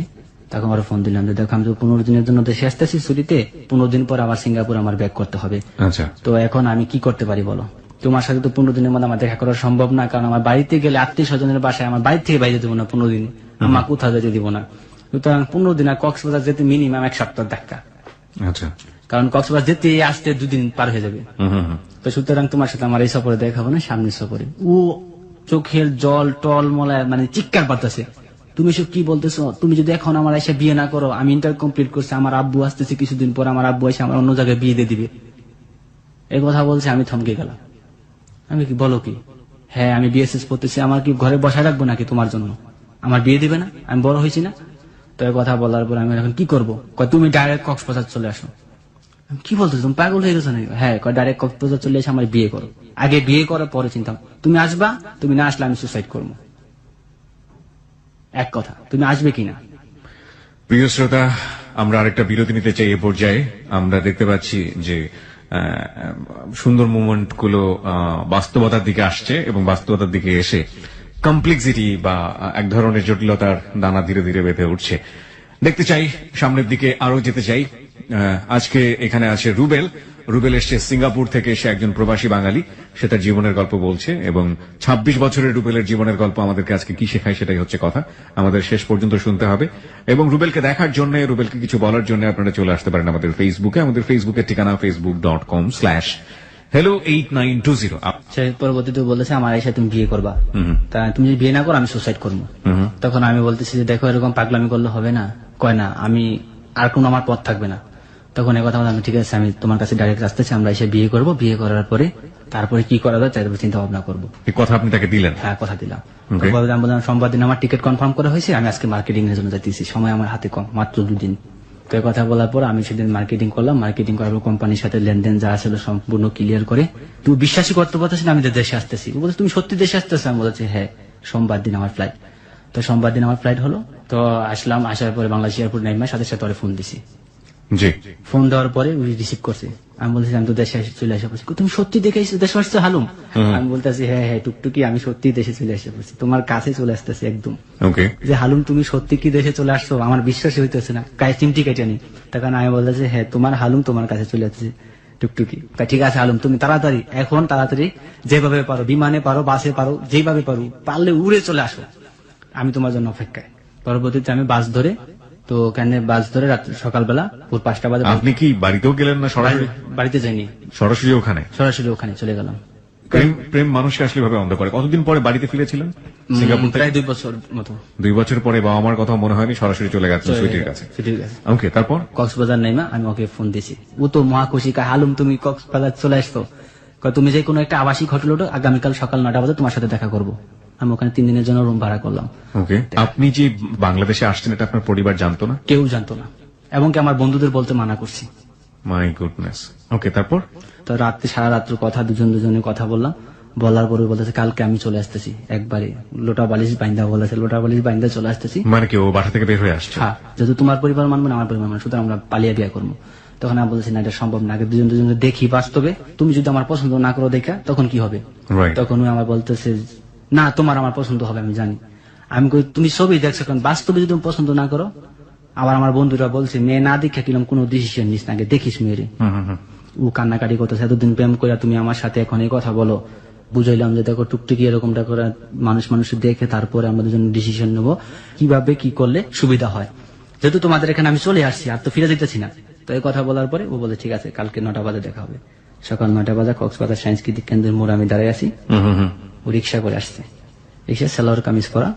আসার পরে যখন রিক্সার সামনে আসছে ওকে দেখে তো আমি ফ্লাইট হয়ে গেছি পুরো, মানে আপনি ফ্লাইট হয়ে গিয়েছেন, শাই করে উড়ে যাচ্ছেন। হ্যাঁ বলেন, তারপর? মানে আমি অন্যরকম হয়ে গেছি, যে বাস্তবে দেখতে আরো অপছন্দ মনে হয়েছে। বাস্তবে আমার মানে বাস্তবে দেখে আরো পছন্দ হয়েছে? আরো অপছন্দ হয়েছে। কেন আমার পরে যখন আমার সাথে কথা বলছে যে কেমন আছো, আমি বলছি ভালো আছো, ভালো আছি। ওকে বলিও না যে তুমি কেমন আছো। পরবর্তীতে যখন ওর চোখের দিকে তাকাইছি, যে চোখের মধ্যে জল মানে টলটল করতেছে। টলটল করতেছে, হ্যাঁ। আর কোনো কথা নেই, সাথে সাথে হাত থাবা ধরে ফেলেছি। চলো ডিসিশন নিয়ে ফেলেছি আর বিয়ে করবো। এই মেয়ে আমাকে অরিজিনাল ভালোবাসে, মানে একটু দেখছে যে আমার মনটা খারাপ, তাতে ওর চোখে জল আইসা পড়ছে। সুতরাং ও আমার প্রতি পুরোটাই ইমোশনাল, আর সৌন্দর্য দিয়ে ভালোবাসা প্রকাশ হয় না। মানে আপনার জায়গাতে আমি যেটা বুঝতে পারছিলাম যে আপনি এখনো কনফিউশনে আছেন, সৌন্দর্যের জায়গা থেকে আপনি এখনো মেনে নিতে পারছেন না মেয়েটাকে। জি। কিন্তু ও আপনাকে ভালোবাসে, এটার জন্য আপনি সিদ্ধান্ত নিয়ে ফেলেছেন যে না ঠিক আছে, ওকে মেয়েটা আমাকে যেহেতু ভালোবাসে এখনই বিয়ে করে ফেলবো। ওকে, তারপর? আমরা হোটেলের মুখে যেতেছি, আমি 10 গজ সামনে ও 10 গজ পিছনে। তো একটা মোটরসাইকেল দিয়ে একটা লোক, মধ্য বয়সী একটা লোক আইসা অরিজিনাল কি জিজ্ঞেস করছে। তখন আমি বলতেছি যে টুকটুকি তোমায় কি জিজ্ঞেস করলো ওই লোকটা? লোকটা আমার মামা। কি জিজ্ঞেস করলো? তোমার মামা এখানে কি করে? আমি তো জানি না, আমার মামা বলো যে তুই কোথায় যাস, বান্ধবীর বাসায় যাই। আমি অতটা মাইন্ড করলাম না, তো কথা বলে আমি সাইড ব্যাগটা নিয়ে হোটেলের রুমের ভিতরে গেছি। রুমের ভিতরে যাওয়ার পরে ওরা আমি বলছি যে তুমি সোফার মধ্যে বসো, আমি ব্যাগটা রেডি করতেছি। ওকে। টুকটুকি মানে ওরা আমি হাত দিয়ে স্পর্শ করছি, এই জীবনের ফার্স্ট ওরে আমি মানে এখান থেকে স্পর্শ করা, কাদের মধ্যে ধরে বলছি বসো। টুকটুকি তোমার সাথে আমি কথা বলছি এতদিন, তখন আনন্দে আমার চোখে মানে জল আইসা পড়ছে। এতটুকু একটা মেয়ে তুমি এত মিষ্টি মিষ্টি করে আমার সাথে কথা বলছো। তো ও ভয় পাইতেছে, ভয় হাত পা কাঁপতেছিল। তখন আমি বলছি তুমি বসো, ভয় পাও না, এখন আমরা বাইরে হয়ে যাবো। তো ঠিক আছে, তো কিছুক্ষণের মধ্যে আমরা বাইরে হয়ে গেছি। বাইরে হওয়ার পরে দেখি যে আমার মামা 4-5টা বন্ধু বান্ধব নিয়ে বাইরে দাঁড়ায় আছে। ও বলতেছে আমার মামা। আমি কোথায়? আমি বললাম মায়ের মনে একটু মাটিতে পারবো না, সব কটা পিঠে। জি। আমি চিন্তা ভাবনা করলাম এখন কি হবে, আমার এই পরিচিত কেউ নেই এলাকায়। যখন নাকি আমরা বাইরে চলে আসলাম, আমার মামা এসে আমার থাবাতে আমার হাতটা ধরলো প্রথম। হ্যাঁ, তো বিয়ের স্বাদ আজকে মিটিয়ে দেবে আপনার। হ্যাঁ। হাত ধরা মাত্র দেরি, তখন ভয়ে নার্ভাস ফিল করতেছি। তখন ও এসে কি করলো, সাথে সাথে ওর মামার থাবাতে হাতটা ছাড়াই দিল, বলতেছে আপনি ওর হাত ধরার কে? তখন ওর মামা কষায়া 2টা চর মানে ওরে মারে, গাল দুটার সাথে সাথে লাল হয়ে ফুলে গেল এরকম। আরেকটা চর মারতে বসে আমি সাথে সাথে হাত থাবাতে ধরছি যে থামে, মার দূর করার কোনো দরকার নেই, কোথায় যেতে হবে আমি যাবো, চল বাসায়।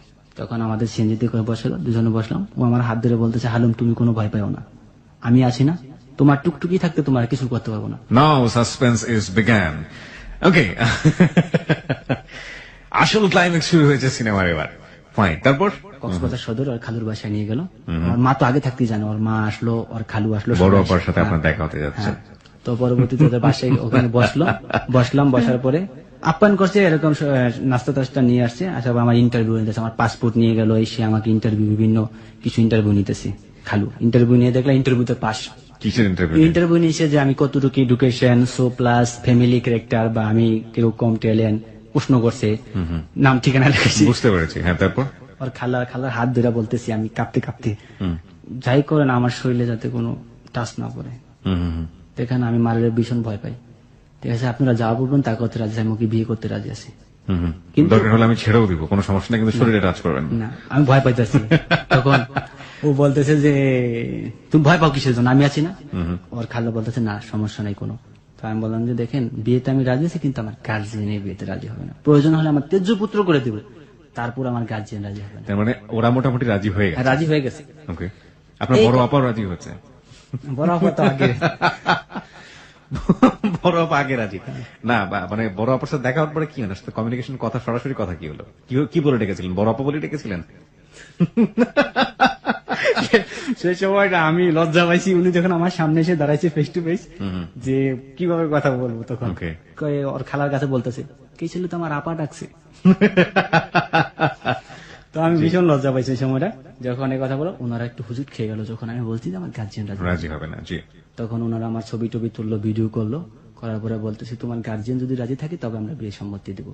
তোমাদের দুজনকে ভালোবাসো, কক্সবাজার যতদিন খুশি বেড়াও, কোনো সমস্যা নেই, ঘুরে ফেরা বেড়াও।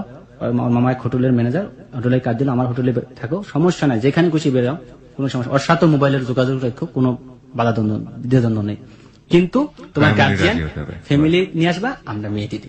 এই কথা বলে সিএনজি ডাকলো, মুসুল দ্বারা বৃষ্টি হইতেছে বাহিরে ওই সময়টায়। তখন আমার বলে যাও তুমি হোটেলে চলে যাও। তখন তো ও খুব কান্না করতেছিল, চোখের জল দিয়ে ভাসে ফেলাইছে, আমাকে কিছুতে আসতে দিবে না। তার পরবর্তীতে আমি আসতে বাধ্য হলাম। হোটেলে চলে আসার পরে রাত 7টা 8টার দিকে খাইতে বসি। সেই সময় আমাকে রাত্রেবেলা ওর আম্মা ফোন দিছে ওর নাম্বার থেকে, আমাকে বলতেছে যে ছুটি তো নাই, সুইটি তো নাই। ছুটি তো নাই। তখন এই কথা বলার পরে আমি মনে মনে চিন্তা করলাম ছুটি নাই, এই কথা লাইন কেটে দিছে। তারপর থেকে রিং দিতেছি আর রিসিভ করে না। ছুটি নাই মানেটা কি? ছুটি কি আত্মহত্যা করলো, সুসাইড করলো নাকি? তখন আমার মনের মাঝে একটা মানে খুব খারাপ লাগতেছিল। তখন আমি কি অবস্থা এরকম হওয়ার কারণ কি? সাথে সাথে ওর মামারে ফোন দিচ্ছি। ফোন দেওয়ার পর ওর মামা বলতেছে যে ছুটি তো মাথা ফাটা ফেলাইছে, তো হাসপাতাল অজ্ঞান অবস্থায় আছে, তুমি তাড়াতাড়ি ঢাকা চলে যাও, নাহলে তোমার সমস্যা হবে।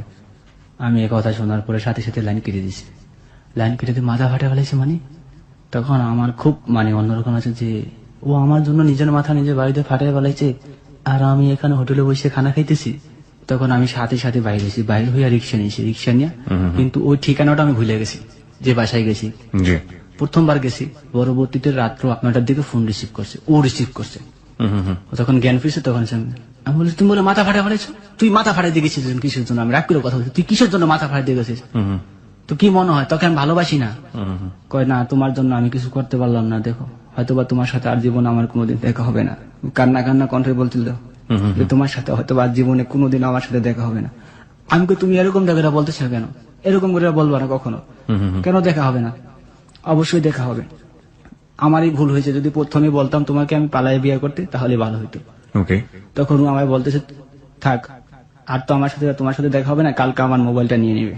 তো পরবর্তীতে আমরা বললাম যে না, তুমি কালকে বাসা থেকে কোথাও বাইরে হতে পারবা, যে কোনো জায়গায়। যদি বাইরে হতে না পারি, আমি কালকে তোমার বাড়ির গেটের সামনে তুমি দাঁড়ায় থাকবে, আমি আসতেছি। আচ্ছা। তো আমাকে বললো কি ওই সময় যে তাহলে তুমি হোটেলে বলো ম্যানেজারকে যে তুমি বাসায় চলে যেতেছো, যাতে হোটেলের ম্যানেজার আমার মামাকে বলে তুমি বাসায় চলে যেতেছো। তো পরবর্তীতে আমি আইসা হোটেলে এসে বলতেছি যে কালকে সকালে আমি চলে যাব ঢাকায়, এখান থেকে আর কি হবে। সকালবেলা যখন চলে আসলাম, সাথে সাথে সকালে এসে স্ট্যান্ডে এসে কক্সবাজার সায়েন্স সিটি কেন্দ্রের মোড়ে আমি একটা অটো রিক্সা, ওই যে সেগুলো আমি ঠিক করছি। ওখানে আসলে কি ট্যাক্সি চলে না, শুধু অটো রিক্সাই চলে, চিপা রাস্তা। তো তখন ওগুলা যে আস্তে আস্তে চলে সেই সময় আমি ধারণা করি নাই। তখন যখন চলতেছিল তখন চারদিকে, এদিকে সাগরের পার, এদিকে পাহাড়, এত সুন্দর কক্সবাজারের মনোরম দৃশ্য। আমি ওগুলা দেখতেছিলাম, ছোট ছোট ল্যাংটা বাচ্চারা গোসল করতেছে ঝর্ণার পানিতে, এবং আমি মোবাইলে ভিডিও করতেছিলাম আর দেখতেছিলাম। প্রথম বাদে বাদে ফোন দিতেছে, আমি তুমি কোথায় আছো? আমি অমুক জায়গায় দাঁড়িয়ে আছি, তুমি তাড়াতাড়ি আসো। তো পরবর্তীতে আমি ড্রাইভারকে মোবাইল দিলাম যে কোন জায়গা, তুমি তো ভাই চিনো, ও যে জায়গায় যেতে বলে মেয়েটা সেই জায়গায় যাও। তখন ড্রাইভার সেই কথা শুনে সেই মতো গাড়ি চালাইছে ওদের বাসায়। বাসার সামনে একটা কাঁচা রাস্তা নামাইছে। একটা সুপারি বাগান আছে পাশে, সুপারি বাগানের পাশেই থাকা দিয়েছে, পরনের ড্রেস, মাথার ব্যান্ডেজ খোলানো, সিলি যে করছে, মাথা চুল কেটে ফেলাইছে এখান দিয়ে, অন্যদের ঢাকা, একটা মোবাইল হাতে, স্যান্ডেল। জি। সেই অবস্থায় আমি তাড়াতাড়ি উঠো, কভার টভার কিছু নেই, ভাই কভার টভার কোনো কিছু আসেনি, দাও তাড়াতাড়ি। তো কভার টভার দিছি। এখন তো ওই যে ঢালটা তো ওটা ওঠে না, তখন ও তো আমায় বলতেছি, তুমি কি স্টুপিড, তুমি এই জিনিসটা বোঝো না, তুমি এটা কি নিয়ে এসো, এইটা নিয়ে কি তুমি আমার নিয়ে পালাইতে এসো? আমার বাইরের লোক যদি কেউ এখন দেখে, আমি কিন্তু তোমার বাঁচাতে পারবো না, আমারও মারবো তোমারও মারবো। জি।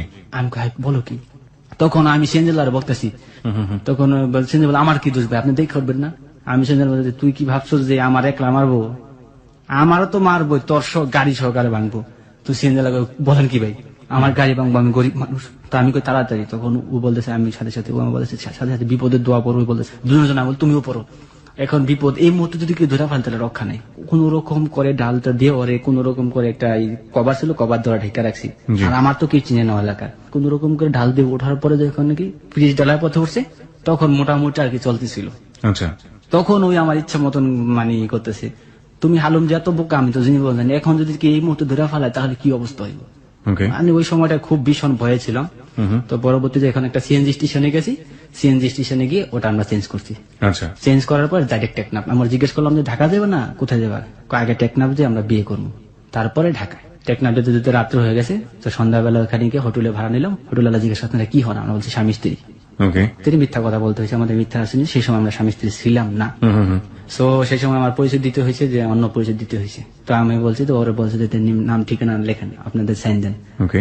তখন নাম ঠিকানা, তখন আমার নাম ঠিকানা লেখছি। এখন হোটেল বলতেছে যে আপনার ওয়াইফের নাম ঠিকানা। আমি গুগলে শ্বশুরের নাম তো আমি জানি, দাও তোমার লেখার দরকার নেই, তুমি লেখাটা নিয়ে ভিতরে হয়। এই আমি বলতেছি, বাইক না, তুমি আর রুমটা দেখাই দাও, তুমি রুমে যাও, আমি তোমার নাম ঠিকানা লিখে নিতেছি। আচ্ছা।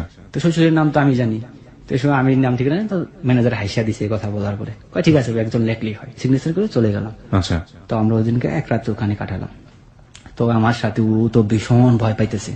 তখন সেই সময় তো আমি খুব মানে মনের মানুষ কাছে অ্যাকচুয়ালি জীবনে কখনো একটা মানে মেয়ের সাথে এরকম রাত্রে একাকি বা হয় নাই, মানে এক কোণে গিয়ে এরকম চুপচাপ করে বসে রয়েছে, মানে কোনো কথা বলতেছে না। তখন আমি বলতেছি, আমরা তো পালাই চলে আসলাম। এর মধ্যে আম্মু ফোন দিচ্ছে, আর আম্মু ফোন দিচ্ছে বলতে আমি বললে তো আমরা বিয়ে করে ফেলেছি। আর আম্মু ফোন দিচ্ছে, আমরা বলছি যে আমরা বিয়ে করে ফেলেছি। অনেক কান্নাকারি করেছে, বাবা বিয়ে করছো, যাই করছো, তোমরা চলে আসো, আমরা মাইনানো। ওকে। ভাই নাকি হাসপাতালে, সব মানে ফ্যামিলি, পুরো ফ্যামিলি নাকি হাসপাতালে সময় বলতেছে, আল্লাহ রাসুলের দোহাই দিতেছে। তখন আমি বলি যে না, বিয়ে না করা পর্যন্ত কোনো কিছুতে যাওয়া যাবো না, আগে বিয়ে করতে হবে। আমরা তো বইলা দিছি বিয়ে করছি। তখন দুজন ডিসিশন নিলাম যে কিভাবে বিয়ে করা যায়। তো আমরা ওখানে এক রাত তো থাকলাম। এক রাত থাকার পর তারপরের দিন সকালে এখন এক জামা পরে আসছে। তখন আমি মার্কেটে গেলাম, মার্কেটে গিয়ে জামা কাপড় কিনে নিয়ে আসলাম। তো পরার পরে এদিকে আমাদের বাংলাদেশের টাকা শেষ হয়ে গেছে, এখন সিঙ্গাপুরের ডলার আছে। তখন ওরা আমি বললাম যে বাংলাদেশের টাকা তো শেষ হয়ে গেছে গা, আমার কাছে সিঙ্গাপুরের ডলার আছে। আর দিনটা ছিল শুক্রবার আর শনিবার, মানে ব্যাংক বন্ধ, ডলার তো চেঞ্জ করতে পারিনি। তখন ওর কানে দুটা রিং ছিল 3 রত্তির সোনার, সেই রিং দুইটা আমার হাতে তুলে দিয়েছে, এই দুইটা বিক্রি করে শিগগিরই এখান থেকে ভাগো। আমি কেন? আমার চাচা একটা রেবে চাকরি করে, ওনারা মোবাইলের নেটওয়ার্ক দেখে আমাদের খুঁজে ফেলাইবো যে আমরা কোথায় আছি। তো পরবর্তীতে আমি কই না, এটা আমি কখনোই বেচতে পারবো না, ইম্পসিবল। বুঝুন আমরা এক রাত এখানে থাকবো, থেকে তারপর দিন ডলার ভাঙায় তারপর যাবো। বলে না, এখান থেকে তাড়াতাড়ি। তো ওরে নিয়ে তারপর সোনার দোকানে গিয়ে আমরা 3000 টাকা ঋণ বিক্রি করি, কুমিল্লার বাসে ধরি। কুমিল্লাতে কেন বাস ধরলেন? আমি ওরা বলতেছি যে, ওই বলতেছে কোথায়, আমি বলছি কোথায় যাবা? ঢাকায় তোমাদের বাড়িতে। ও ঢাকায় গিয়ে বিয়ে করবো। আমি কই না, আমরা বিয়ে করলে কুমিল্লায় বিয়ে করবো। কুমিল্লায় কেন? আমার মাথায় ওই সময় কি খেলতেছিল আমি নিজেও জানি না। আমি বলতেছি যে ঢাকায় গেলে আমার পরিবারের লোক কেউ দেখলে তোমার মারধর করে তারাই দিবে, আর আমার বাসায় আটকে রাখবে, ঠিক আছে? সুতরাং আমার বাড়িতে ঢাকায় যাওয়া সম্ভব না, আগে আমরা বিয়ে করি কোনো জায়গায় গিয়ে, তারপরে একটা ডিসিশন নেবো কোথায় যাব। তো পরবর্তীতে আমরা কুমিল্লার বাসে উঠলাম, টিকিট কাটলাম, সারা রাত্র রাত্রেবেলা উঠলাম, ওঠার পর জার্নি। বাসে এরকম ও বমি করতেছিল, মানে প্রচন্ড রকমের বমি করতেছিল। তো এখানে একটা সমস্যা, বিডিআর চেক ছিল। বিডিআর চেক বলতেছে যে পুলিশ বিডিআর চেক। তো বিডিআর চেকে আমাদেরকে, আমি বলতেছি দেখো আমাদের কিছু জিজ্ঞেস করবো না। বিডিআর চেক হয়েছে ওখানে, বিডিআর চেকে জিজ্ঞেস করছে, আমি বিডিআর কিছু বলে নাই, বিডিআর জিজ্ঞেস করছে আপনারা কেন বলছেন স্বামী স্ত্রী। ও যখন বাসে উঠছে, বাসে এরকম বমি করছে, আমি নিজেও বমি বমি ভাব। সারা রাত্র বাসে আমি না নিজে না ঘুমিয়ে আমার বুকে ওর ঘুম পাড়ায় নিছি, তুমি ঘুমাও। নিচের জায়গাটা খালি করে আমি চিপার মধ্যে বসে ওরে সারা রাত্র ঘুম পাড়ায় নিছি, যাতে ওর একটু কষ্ট না হয়। তারপর আমরা কুমিল্লা চলে গেলাম। ভোর সকালে 5টা বাজে কুমিল্লা নামলাম। কুমিল্লা নামার পর ওইখান থেকে সিএনজি নিলাম। সিএনজি ড্রাইভারে বললাম কি ভাইয়া আমাদের একটা যে কোনো একটা আবাসিক হোটেলে নিয়ে ওঠাও। তখন উনি একটা হোটেলের সামনে নিল, তো ওনারা বিয়ের ডকুমেন্ট চাই, বিয়ের ডকুমেন্ট না চাই হোটেল ভাড়া দিবে না। আচ্ছা, আবাসিক হোটেলটাতে। হ্যাঁ, তখন তার পরবর্তীতে আমরা এখন কি করব, তখন দেখলাম যে একটা সোনালী ব্যাংক নিচে শাখা সোনালী ব্যাংক উপরের হোটেল। তখন আমরা ওখানে একটা হোটেল ভাড়া করলাম স্বামী স্ত্রী পরিচয় দিয়ে, যে 8টা বাজে ব্যাংক খুলবে, ব্যাংকটা খুললে ডলারটা চেঞ্জ করে আমরা কাজে বসে চলে যাব বিয়ে করে। তারপরে এখন আপাতত এখানে তো এখানে থাকতে পারলাম না। কিছুক্ষণ পরে দেখি যে একটা লোক এসে দরজার মধ্যে টহল দিয়েছে, আপনাদের বিয়ের ডকুমেন্ট দেখান। নিচে পুলিশ টহল দিতেছে। এরকম আমার একটা ভয় দেখালো, আমার এখান থেকে কিছু দিয়ে আপনার এখান থেকে কাইটা পড়ে না তো পুলিশে ধরবো। তারপর ওই লোকের 200 টাকা দিয়ে ওইখান থেকে আমরা হোটেল থেকে বাইরে হয়ে যাই। এখন তো পকেটে 1 টাকাও নেই বাংলা টাকা। ওই গাড়ি ভাড়া 3000 টাকা শেষ হয়ে গেছে, এমনি 3000 টাকা শেষ হয়ে।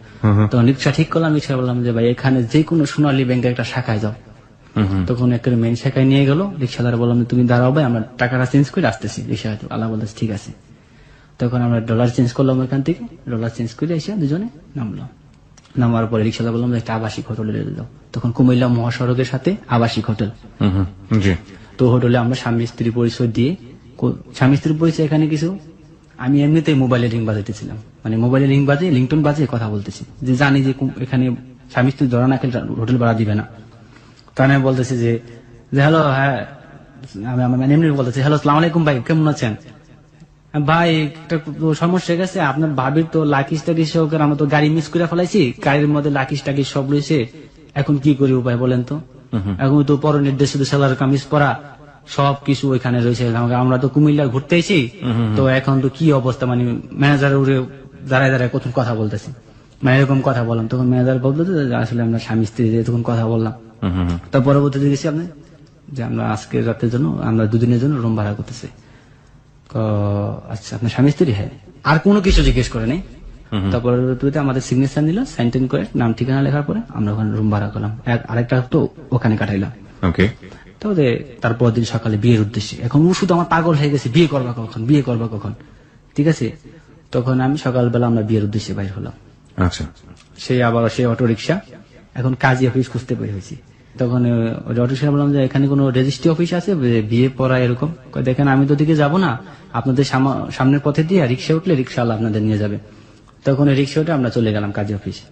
তো এখানে কিছু রোমান্টিক ঘটনা হইতেছে, যে এখানে কিছু একটা ঘটনার মধ্যে যে রিক্সাওয়ালা কি করছে, আমাদের কাজী অফিসে না নিয়ে আমাদেরকে নিয়ে গেছে একটা পার্কে, কুমিল্লা ন্যাশনাল পার্ক।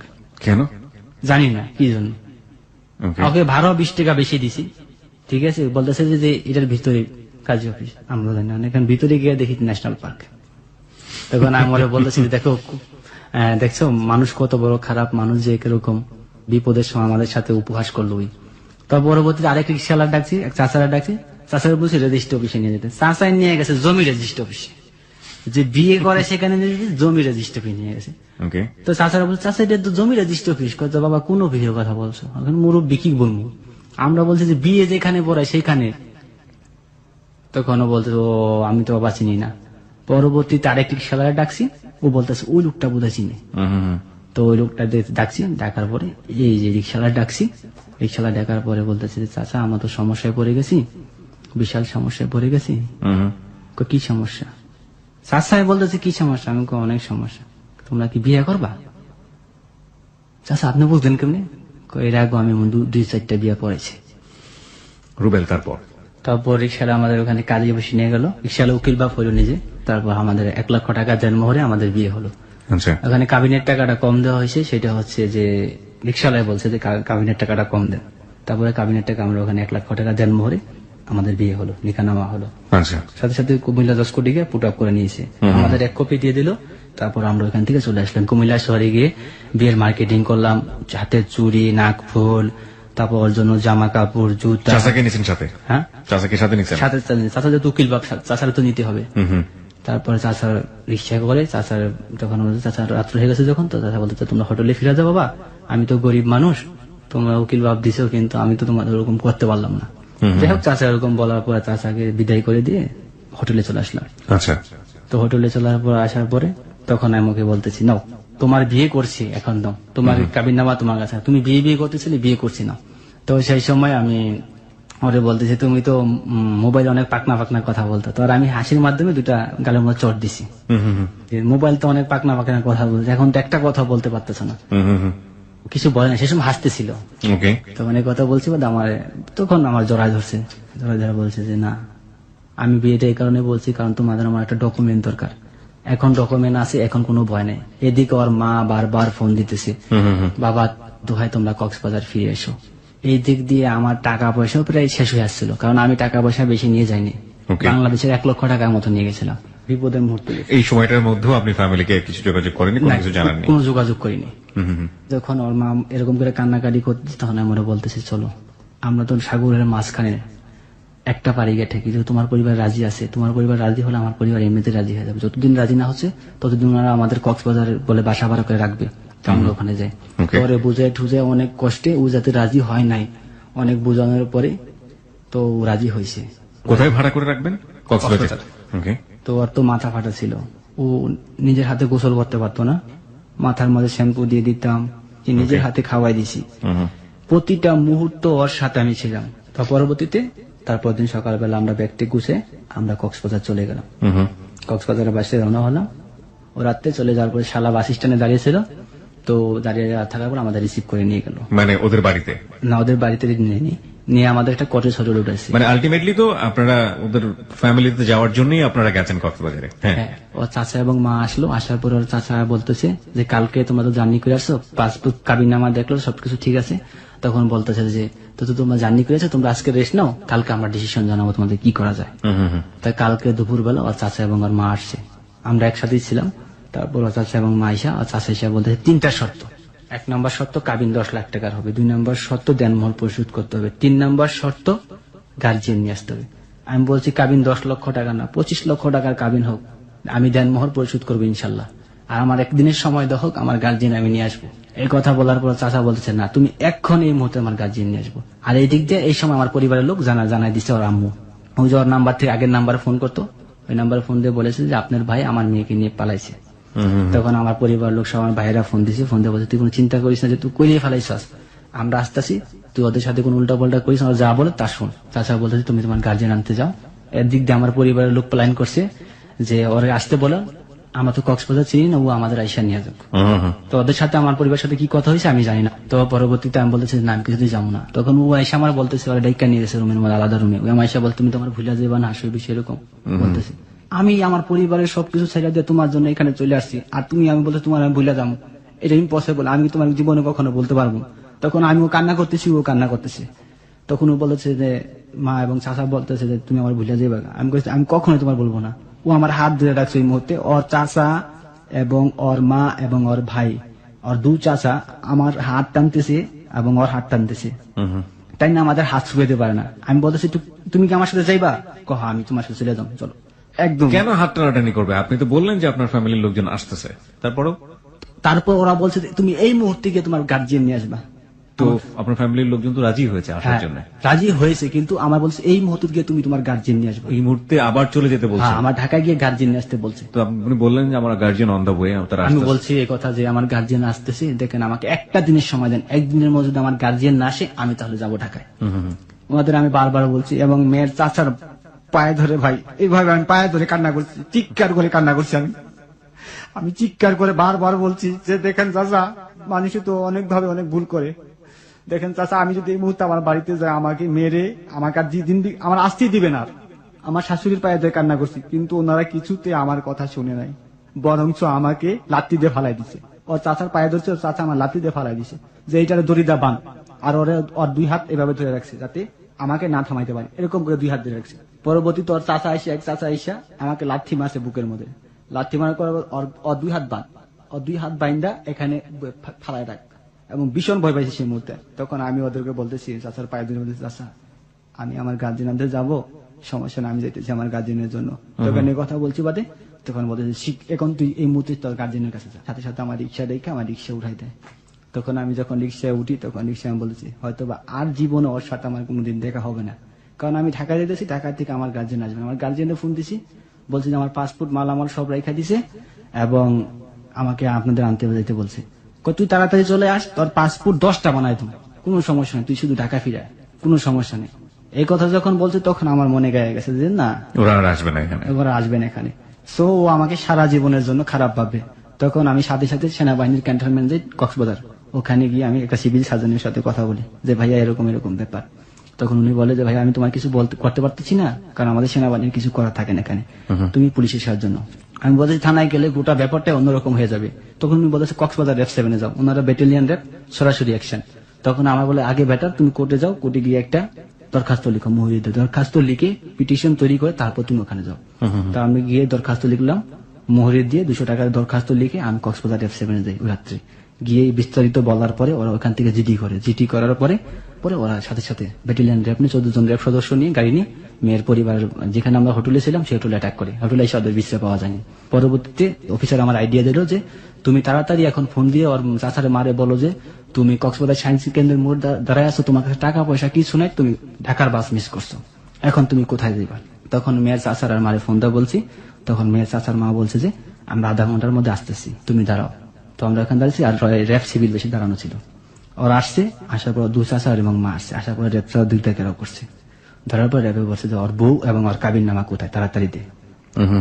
ছেলেটারে তুই কি হরানি করছস, মানে বিভিন্ন ধরনের প্রশ্ন করছে। পরে বলতে র্যাবের কাছে বলছে ঠিক আছে, ওর বউ আছে, আমাদের কাছে আছে, ওর কাবির নামা সবকিছু, পাসপোর্ট সবকিছু আমাদের কাছে আছে, তাই ওর কাছে নিয়ে যা। সেনজিতে করে তারপর সব ওর আম্মা এবং আরেক চাষা এখান থেকে পালাই গেছে। র্যাব ধরছে, এক চাষার ধরছে, আরেক চাষা দুধ দিয়ে পালাই গেছে, ওদের ধরতে পারে না, অন্ধকার তো। ওই চাষা ফোন দিয়ে ওদেরকে বলে দিচ্ছে, ওরা মেয়ে নিয়ে থানায় সিলিন্ডার করছে। থানায় থেকে তখন আমরা গেছি আরেক চাষার বাসায়। চাচার বাসায় গিয়ে দেখি যে রুম তালা মারা। তখন আমি শুধু চিৎকার করতেছি যে রুমে তালা মারা, এত বড় তালা মারা। তখন তালা ভাঙতে পারেনি র্যাব। তখন ওসি ফোন করছে, আপনারা থানায় চলে আসেন, মেয়ে আমাদের এখানে থানায় আছে। র্যাবের অফিসার যে বলতেছে যে দেখছ ওরা কত বড় চালাক, এখন থানায় নিয়ে গেছে, এখন গোটা ব্যাপারটা অন্যরকম হয়ে যাবে। আমায় বলতেছে তুমি থানায় যাও না, আমরা থানায় ফার্স্টে যাব, তুমি গাড়িতে বসে থাকো। ওনারা সবাই থানার উপরে যাওয়ার পরে পরবর্তীতে আমার ডাকানো হয়েছে। তখন আমি ডাকানোর পরে 2 জন র্যাব আমাকে ওই মুহূর্তে বলছিল বিষয়টা ভালো লাগতেছে না, তুমি পালায় যাও। আমরা বললাম যে তুমি পালাই গেছো গা, পরে আইসো, পাসপোর্ট সব পাইবা, তোমার গার্জিয়ান নিয়ে এসো, বিষয়টা ভালো লাগতেছে না। কিন্তু আমি যাই নাই সেই মুহূর্তে, কারণ আমি যদি পালা যাই ও ভাববে আমার প্রতারক, আমি বেইমান। পরবর্তীতে ওসি আমায় ডাকছে, আমি ওসি গেছি, সামনে গেছি। তা যাওয়ার পরে মেয়ের মারে ডাকছে এবং আমারে ডাকছে। মেয়ের মা বলছে যে ওসি বলতেছে যে ছেলের পরিবারের লোক রাজি আছে, ছেলের পরিবার সাথে এই মাত্র আমরা কথা বলছি, তো আপনারা রাজি হয়ে যান। ছেলের পরিবার আসতেছে কক্সবাজার আগামীকাল, তো সুতরাং এর মধ্যে আর ই করে লাভ নেই, আপনারা পারিবারিক মিল হয়ে যান। তো এই কথা বলার পরে মেয়ের মা বলতেছে যে না, ওর কাছে মেয়ে দিব না, আপনি বললে তো হবে না, আপনার মেয়ের বলতে হবে। তখন মেয়েকে আনন্দ জানাচ্ছে। ও আমার সামনে যখন দাঁড়া করাইছে, আমি তো ভাবছি যে ও আমার কথাই বলবে। ও আমার সামনে দাঁড়ায় বলছে আমার ডিভোর্স দিবে। ভাই আমার চোখের সামনে দাঁড়ায় বলছে আমার ডিভোর্স দিবে। যখন আমার বলছে আমার ডিভোর্স দিবে, তখন আমি ওসির সামনে বলছে যে ও আমাকে যদি ডিভোর্স দেয় তাহলে আমাকে বিয়ে করলো কেন স্যার, আর এত কিছু করার কারণ কি? আর মাথা হাত দিয়ে এমনি দেখা যাচ্ছে মাথা আমি ফাটাইছি। কে ফাটাইছে? মাথা ও ফাটাইছে, হাত দিয়ে বলতেছে মাথা ও ফাটাইছে। তখন আমি ওসিরে বললাম যে স্যার আপনার কি বিশ্বাস হয় স্যার আমি ওর মাথা ফাটাইতে পারি? তখন ওসি ওর মাথার দিকে বললো যে না, এই মাথা আজকের ফাটা না, এই মাথা 1 সপ্তাহ আগের ফাটানো হবে, গা শুকায় গেছে। ও আমার দিকে তাকাইতেছিল না, ওর মা আইসা ওর চোখে আড়াল করে রাখছে যাতে আমার চোখে চোখ না পড়ে।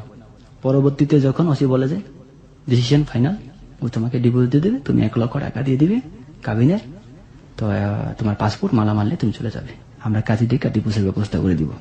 তখন আমি ওই আগের মাথায় বলছি সেই সময় ঠিক আছে, ও যদি আমার ডিভোর্স দিয়ে আমি ওকে ডিভোর্স দিয়ে দেবো।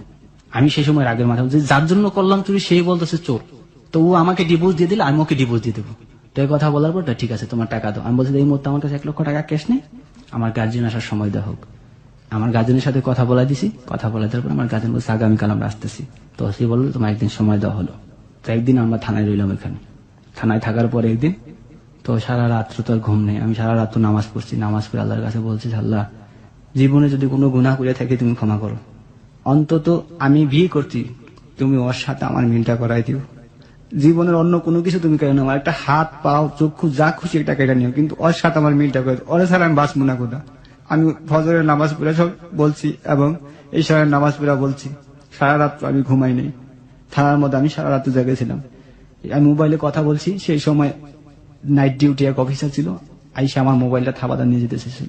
আমার একটা থাপ্পড় মারছে অফিসার আইসা, এরকম মোটা এরকম লম্বা উঁচু ধরা। কার সাথে কথা বলতেছি? আমি কথা বলতে চেয়েছিলাম আমার পরিবারের লোকের সাথে। ওকে। থাপ্পড় মারার পর আমি ওকে 200 টাকা দিছি। 200 টাকা দেওয়ার পরে ও চলে গেছে। তারপরের দিন সকালবেলা আমাকে ওসি ডাকছে। ওসি ডাকার পরে বলতে তোমার গার্জেন, আমাকে আমার গার্জেন আসতেছে। তো আমার গার্জেন সন্ধ্যা বিকাল 5টার দিকে, সেই সময় ওরা ওইখানকার যাই হোক যারা গণ্যমান্য ব্যক্তি ছিল তাদেরকে নিয়ে আসছে। নিয়ে আসার পরে ওরা আমাকে 54 মামলা তৈরি করছে। এখন আমার কোর্টে চালান করে দিবে 54 মামলা দিয়ে। আমার গার্জেন অলরেডি চিটাগাং পৌঁছে গেছে। তখন আমি অফিসে বলতেছি, স্যার আমার গার্জেন পৌঁছে গেছে, এই মুহূর্তে আমাকে এসব করার মানে কি? ওসি আমার কোনো প্রশ্নের উত্তর দেয়নি এবং আমাকে 54 মামলা দিয়ে আমাকে চালানের ব্যবস্থা করে। এবং সেই মুহূর্তে ও ওখানে ধরা ছিল, ওর স্টেটমেন্ট নেওয়া হয়। স্টেটমেন্ট? হ্যাঁ, স্টেটমেন্ট যখন নেওয়া হয় তখন ওই লিখিত স্টেটমেন্ট দেয়, সেই অনুসারে কেস তৈরি করা হয়। ও যখন নাকি ওর সামনে ওখানে বসে রয়েছে, আমি এখানে দাঁড়ানো, আমার হাতে হ্যান্ডকাপ পরায় যখন ও আমার সামনে দেখতেছে, আমি শুধু ওর দিকে তাকাইয়া শুধু আমার চোখের পানি অটোমেটিকলি পড়তেছে। চোখের পানি আমি চাইতেছি না চোখের পানি ওর সামনে ফাঁকা, কিন্তু অটোমেটিকলি পড়তেছে। তারপর আমি, স্যার আমার একটু হ্যান্ডকাপটা খোলেন, স্যার আমি একটু টয়লেটে যাবো। এই কথা টয়লেটের কথা বলতে গিয়ে বেসিং এর মধ্যে ইচ্ছা মতন চিৎকার পাচ্ছি, ইচ্ছা মতন চিৎকার পাইরা পানি দিয়ে মুখ থুক দিয়ে আইসা, যাতে ওরা না বুঝতে পারে। তারপরে আমি আইসা হ্যান্ডকাপ পরেছে। হ্যান্ডকাপ পরানোর পর আমি বলছি যে স্যার হ্যান্ডকাপটা টাইট হয়েছে। এই কথাটা বলছি বাদে পুলিশ আমার একটা থাপ্পড় মারছে। আমার থাপ্পড়টা বড় কথা না, যখন অরুড়ে থাপ্পড়টা মারছে ও সরাসরি ফেস টু ফেস ভাই আমার দিকে তাকাইছিল, একদম ফেস টু ফেস তাকাইছিল। আমি ভাবছিলাম ওই থাপ্পড়টা দিচ্ছে এই মুহূর্তে হয়তো ওই কিছু বলবে, কিন্তু সেই মুহূর্তে ওই কিছু বলে নাই। ওই শুধু তাকাইয়া চাইছিল এবং আমাকে থাপ্পড় যখন দিচ্ছে, আমার তো থাপ্পড় লাগে না, আমার মানে কলিজার মধ্যে একটা বল্লম দা পার দিছে। ও এরকম করে আমাদের তাকাইছিল এবং আমার চোখে যদি চোখ না পড়ে ওর চাষারে বলতেছে যে ওর সামনে এসে দাঁড়াইতে। ওর চাষা কি করলো, ওর সামনে এসে দাঁড়াইলো, আমার কুকুরের মতো টাইনা নিচ্ছে, রশি দিয়ে বাইন্দা হ্যান্ডকাপ পরে কুকুরের মতো টাইনা নিচ্ছে। আমি বারবার পিছন দিকে চিৎকার করে ওর মারে এবং চাষার হাতে ধরে অনুরোধ করতেছিলাম যে দেখেন মানুষের জীবনে ভুল, হ্যাঁ আমি ছোট মানুষ, ভুল করছি, আমারে ক্ষমা করেন, আমি রেপ ডেকে ভুল করছি, আমারে ক্ষমা করেন, দেখেন আমার জীবনটা নষ্ট করেন না, আমার ভবিষ্যৎটা নষ্ট করেন না, আমার ফিউচারটা নষ্ট হয়ে যাবে। ওর মা এবং চাষার চিৎকার করে বলছে এবং পুলিশ আমাকে কুত্তার মতো টাইনা নিচ্ছে এবং ওরে বারবার বলছে যে সুইটি তুমি এরকমটা করো না, এরকমটা করা ঠিক হবে না, আমার সাথে তুমি এরকম বেইমানি করতেছো, এই বেইমানি করা ঠিক হবে না, কারণ কোনো মানুষের সাথে এরকম বেইমানি করা ঠিক না, পৃথিবীর কোনো মানুষের সাথে এরকম বেইমানি করা ঠিক না। সেই মুহূর্তে আমাকে টেনে হেসড়ে নিয়ে যেতেছিল এবং ও ওর বাসায় চলে যেতেছিল সুন্দরভাবে ওর চাচার সাথে। ও আমার দিকে একটা বার অন্তত ফিরা তাকায় না, একটা বারের জন্য। যতক্ষণ পর্যন্ত ওই সিএনজি করে বাসায় গেছে, যতক্ষণ পর্যন্ত ওর সিএনজি আমাকে রাস্তাতে টেনে নিয়েছে, কারণ কক্সবাজার থানার থেকে সাবজেল একদম সামনে, হাইটা নেই আসামনে, আমাকে হাইটা নিতেছিল। যতক্ষণ পর্যন্ত ওর সিএনজি দেখা গেছে ভাই, আমি ততক্ষণ পর্যন্ত ওর সিএনজির দিকে তাকাইছিলাম। সাবজেলে নেওয়ার পরে আমাকে ওখানে সাবজেলের ভিতরে ঢুকায়। পরবর্তীতে আমি ওখান থেকে এক অফিসারে বললাম একটু মোবাইলে কথা বলার সুযোগ, আমার গার্জিয়ানরা ফোন দিয়ে বলতেছে আমাকে একটু চালান করে দিছে, আমাকে এখন জেলে নিয়ে যাবে। তখন এই কথা বলার পর আমার পরিবারের লোক এর সাথে যোগাযোগ বন্ধ। আমার মোবাইল টোবাইল সব জমা রাখছে থানায়, ইত্যাদি মানি ব্যাগ সবকিছু জমা রাখছে থানায়, পাসপোর্ট টাসপোর্ট সব থানায়। তো পরবর্তীতে আমাকে ওখান থেকে জেলে ট্রান্সফার করে দিল। তো আমি যেখানে গেছি ওখানে গিয়ে দেখতে ছোট্ট একটা ঘরের মধ্যে প্রায় 200-250 আসামি হবে। যখন জেলে ঢুকেছে আমার পাশার মধ্যে একটা লাত্তি দিয়ে ঢুকাইছে ভিতরে। ঢুকানোর পরে ওখানে দম বন্ধ, পায়খানার গন্ধ, দুর্গন্ধ, বিচ্ছিরি দুর্গন্ধ। আপনার স্টুডিওতে এতটুকু একটা রুম হয়, এই রুমটার মধ্যে 200-250 মানুষের গন্ধ, ঘামের গন্ধ, দুর্গন্ধ। মানে আমি আল্লাহ কোথায় না আমার রাখলা তুমি, দুনিয়ার জাহান্নাম আমার কোথায় না, আমি শুধু আল্লাহরে ডাকতেছিলাম সেই মুহূর্তে। তখন জেলা জিজ্ঞাসাবাদ করে কার কি কেস। তখন আমাকে জেলা জিজ্ঞাসা করছিল, ডেপুটি জেলা, উনি জিজ্ঞেস করছিল যে তোমার কেস কি। তখন আমি বলছি যে এরকম আমার কেসের কথা আমি বলছি যে এই বিষয়। তো উনি এই কথা শোনার পরে উনি সাথে সাথে সুবেদারের ডাইকা বলছে যে সুবেদার এই ছেলেটার দিকে একটু নজর রেখেন, এই ছেলেটার কেসটা একদম ভুয়া। তখন আমার বলে দিল যে কোনো সমস্যা হলে এর কাছে তুমি বলবা। তারপরে আমাকে ওইখান থেকে জেলে ঢুকালো। যখন ঢুকছি রাত্রবেলা গেছি, রাত্রবেলা যাওয়ার পরে চিরা আর গুড় দিছে ভাইয়া। প্রচন্ড ক্ষুধা সেই মুহূর্তে আমার, কারণ আমি গত রাত থেকে খাওয়া দাওয়া কোনো কিছু করিনি, মুখে চাবাই তো মন করতেছে না। কিন্তু তারপর আমি চিরা গুড় কুকুরের মতো, মানে কুকুর যেরকম মানুষ খাওয়া দিলে খাও খাও করে খায় না, ঠিক সেইভাবে আমি চিরার গুড় চাবাই খাইছি, কারণ ক্ষুধা আমার নিজের ক্ষুধা আমি নিজে কন্ট্রোল করতে পারি না। তারপরে ওখানে এই সারায় নামাজ পড়ে সবাই, জেলখানার নিয়ম কানুন ভাই অন্যরকম। সেই নিয়ম কানুনের মাধ্যমে নিয়ম কানুন শিখাই দিল, এইভাবে চলতে হবে। তারপর আমি দীর্ঘ 6 মাস জেলে ছিলাম। আমি তাহাজ্জুদের নামাজ পড়তে পড়তে আমার এই কপালে কহর ফেলাই দিয়েছিলাম, আমার আঁটুর মধ্যে দাগ ফেলাইছিলাম। আমার জেলখানায় সবাই বলতো প্রেমিক পুরুষ। যে আমার এই কথা শুনতো সবাই চোখের পানি ফেলাইতো, যে ভাই তোমার এরকম। কতদিন ছিলেন জেলে আপনি? আমি দীর্ঘ 6 মাস জেল ছিলাম।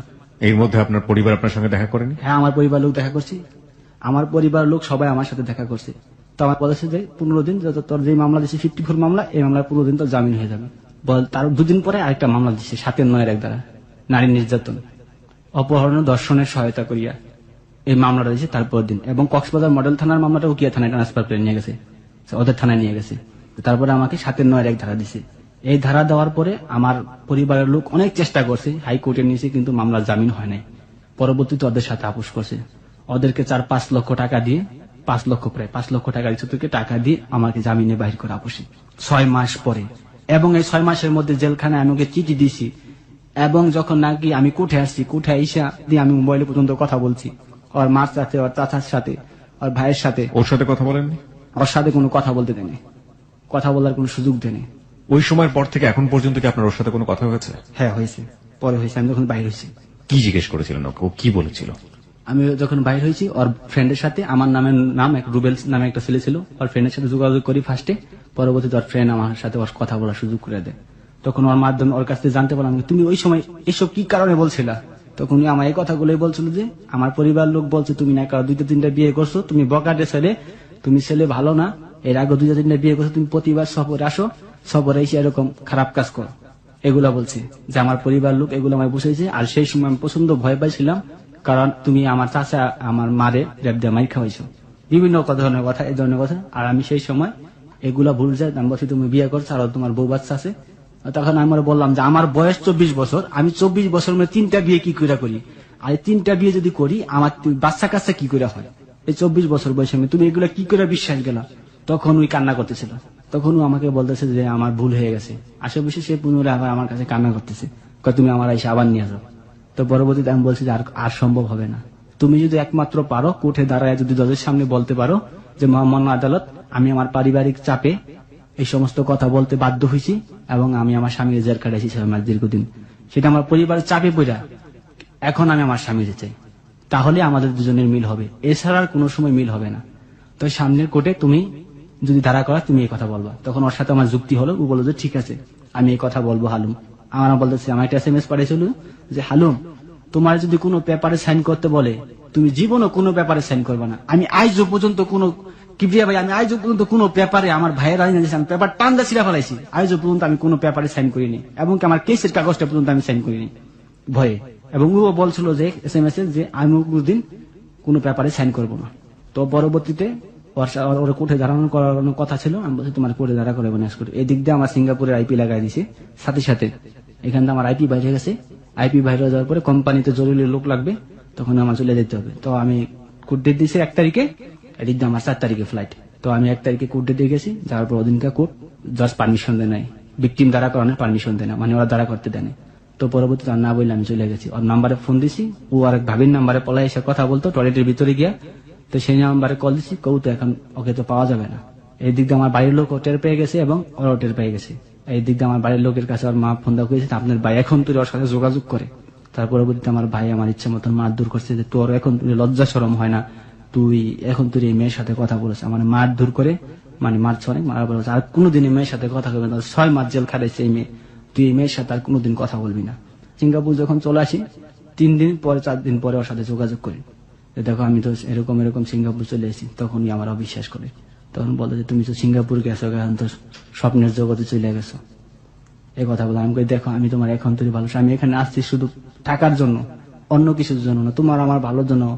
তুমি যদি রাজি থাকো তোমার বাবা মা কেউ ফিরে পারবো না, আমাদের এখন পর্যন্ত ডিভোর্স হয় নাই, কিছু হয় নাই, সুতরাং তুমি আমাকে একটু সময় দাও। ও আমাকে সেই ওর মার কথা শুনে গালিগোলাজ করছে, গালিগোলাজ করে বলছে তুই আর মোবাইলে কোনোদিন ফোন দিবি না। আর বান্ধবীর মার সাথে আমি কথা বলছি, দেখে আমার বলছে তুই আমার বান্ধবীর মার কাছে কি বলছস, আর কোনোদিন এই মোবাইলে ফোন দিবি না। আমি শুধু চোখের পানি ধরেছি সেই মুহূর্তে। রাত 12টা বাজে, ছাদের উপরে যখন মানুষ ঘুমায় যেত, আমি রাতের উপর গিয়া জায়নামাজ বিছে আল্লাহর কাছে কান্দা বলতাম, আল্লাহ আমার জীবন আমি কি পাপ করছিলাম যার কারণে তুমি আমার এমন শাস্তি দিচ্ছ। বিশ্বাস করেন ভাই, আমি আজও পর্যন্ত 1 মিনিটের জন্য যদি আমি হাসি, আমি 2 মিনিটের জন্য কান্না করি। আমি যদি একটু মনের মধ্যে সুখ আসে, মুহূর্তের মধ্যে আমার মুখটা মলিন হয়ে যায়। আপনি আমাকে কিছু কোশ্চেনের উত্তর দেন। আপনার স্ত্রীর সাথে বিয়ে হওয়ার পরে আপনি কত দিন যাবত বিদেশে গিয়ে থেকেছেন? 2 বছর এই 2 বছরের মধ্যে আপনার সঙ্গে আপনার স্ত্রী যোগাযোগ হয়েছে? যোগাযোগ হয়েছে প্রথম পর্যায়ে, তারপর একদিন আমায় বলছে যে কতদিন যাবত যোগাযোগ নেই?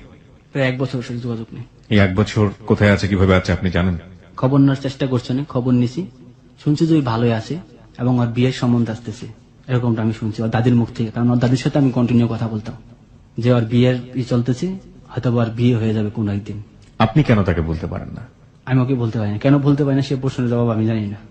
এই প্রশ্নের জবাব আমাদেরও জানা নেই, তবে কিছু কথা বলার আছে। একটা হচ্ছে যে মানুষটা আপনাকে ভালোবেসে এত দূর পর্যন্ত করে ফেললো, সেই মানুষটাই যদি কারো দ্বারা ডিমোটিভেট হয়ে, আমরা যদি আপনাকে বিলিভ করি, তাহলে বলতে হবে এভাবে যে কারো দ্বারা ডিমোটিভেট হয়ে, কারো দ্বারা আপনার সম্পর্কে বাজে কিছু শুনে আপনাকেই এত বড় শাস্তির কাঠগড়ায় দাঁড় করিয়ে দিতে পারে, সেই মানুষটাকে নিয়ে আপনি বাকি জীবন চিন্তা করবেন? আমি একটা জিনিস বুঝি সবসময়, যে ভালোবাসাকে সব লজিক দিয়ে বিচার করা যায় না। একটা মানুষকে যদি আপনি ভালোবাসেন, সেই মানুষটা যদি আপনাকে শাস্তি দেবে, বা সেই মানুষটা যদি আপনাকে শাস্তি দেয়, তাহলে এই শাস্তিটাই নাকি অমীয় হয়ে যায়, এটা নাকি সুধা হয়ে যায়। তবে এটা পেইন, অনেক বড় একটা পেইন। আমাদের যিনি আজকে এখানে সে জীবনের গল্প বললেন, একজন প্রবাসী বাঙালি, সিঙ্গাপুরে থাকেন ভদ্রলোক, রুবেল। আপনি সিঙ্গাপুরে ফিরে যাবেন কবে? চলে যাবো কিছুদিন। 1 বছরও আপনি তাকে ভুলতে পারেননি। বিয়ে হয়েছিল কত সালে? 2012 সেপ্টেম্বরে। 2012 সেপ্টেম্বরে। আর আজকে হচ্ছে 2014 অক্টোবর। তার মানে 2 বছর হয়ে গেল। ওকে প্রিয় শ্রোতা, কি বলার আছে বলুন? হয়তোবা আপনারা আপনাদের জায়গাটা থেকে মেয়েটাকে গালমন্দ করছেন, ওর ওয়াইফকে। ও কিন্তু অসম্ভব ভালোবাসে এখন পর্যন্ত। ওর ভাষায় সেটা হচ্ছে টুকটুকি এবং সুইটি, অনেক অনেক বেশি ভালোবাসে। সুতরাং আমরা ওই জায়গাটা থেকে আমরা কাউকে গালি দিব না, 1। আর 2 নম্বর যেটা, সেটা হচ্ছে যে ওর একটা বড় ভুলের জায়গা।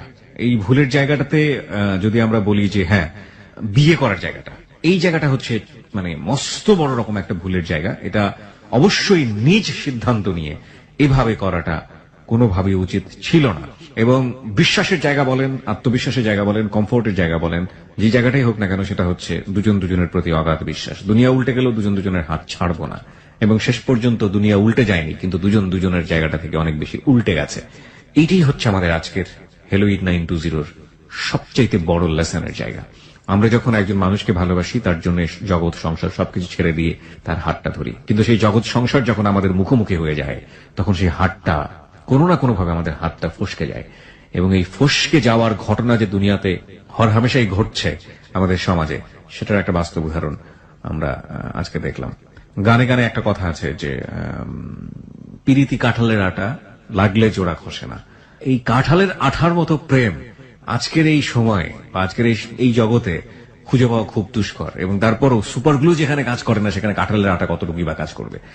যাই হোক, একটা কথা বলার আছে যে আমরা যেন রুবেলের কাছ থেকে এই লেসনটা নেই, যে আমরা যারা এরকম সিদ্ধান্ত নিয়ে ফেলি, হ্যাঁ, বিয়ে শাদীর ক্ষেত্রে পরিবারকে দূরে রেখে, আইনকে দূরে রেখে, নিয়মকে দূরে রেখে, তারা ওই আইনের মুখোমুখি হলে, সামাজিকতার মুখোমুখি হলে, পরিবারের মুখোমুখি হলে কতটুকু নিজেরা ধকল সামলিয়ে উঠতে পারবো। এবং সেই সময়টাতে ওই কথাটা ঠিক থাকবে তো, যে হ্যাঁ, যাই হোক না কেন, যেটাই হোক না কেন, মরে যাবো তোমার জন্য, তবুও তোমাকে ছাড়বো না। কারণ আমরা দেখেছি ম্যাক্সিমাম টাইম পুলিশের কাছে গেলে বা আইনের কাছে গেলে শেষ পর্যন্ত পরিবারেরই পক্ষ নেয়, ওই ভালোবাসার মানুষের পক্ষ নেয়, কথাটা মনে থাকে না, মাথায় থাকে না। হরহামেশা 2-1টা যে এক্সেপশনাল ঘটনা তা কিন্তু না। এবার আপনি আপনার জায়গা থেকে আপনার জীবনের ক্ষেত্রে একটু চিন্তা ভাবনা করে নেবেন, এইরকম রুবেলের মতো যেন আপনার জীবন না হয়, এটাই হচ্ছে আমাদের বলা।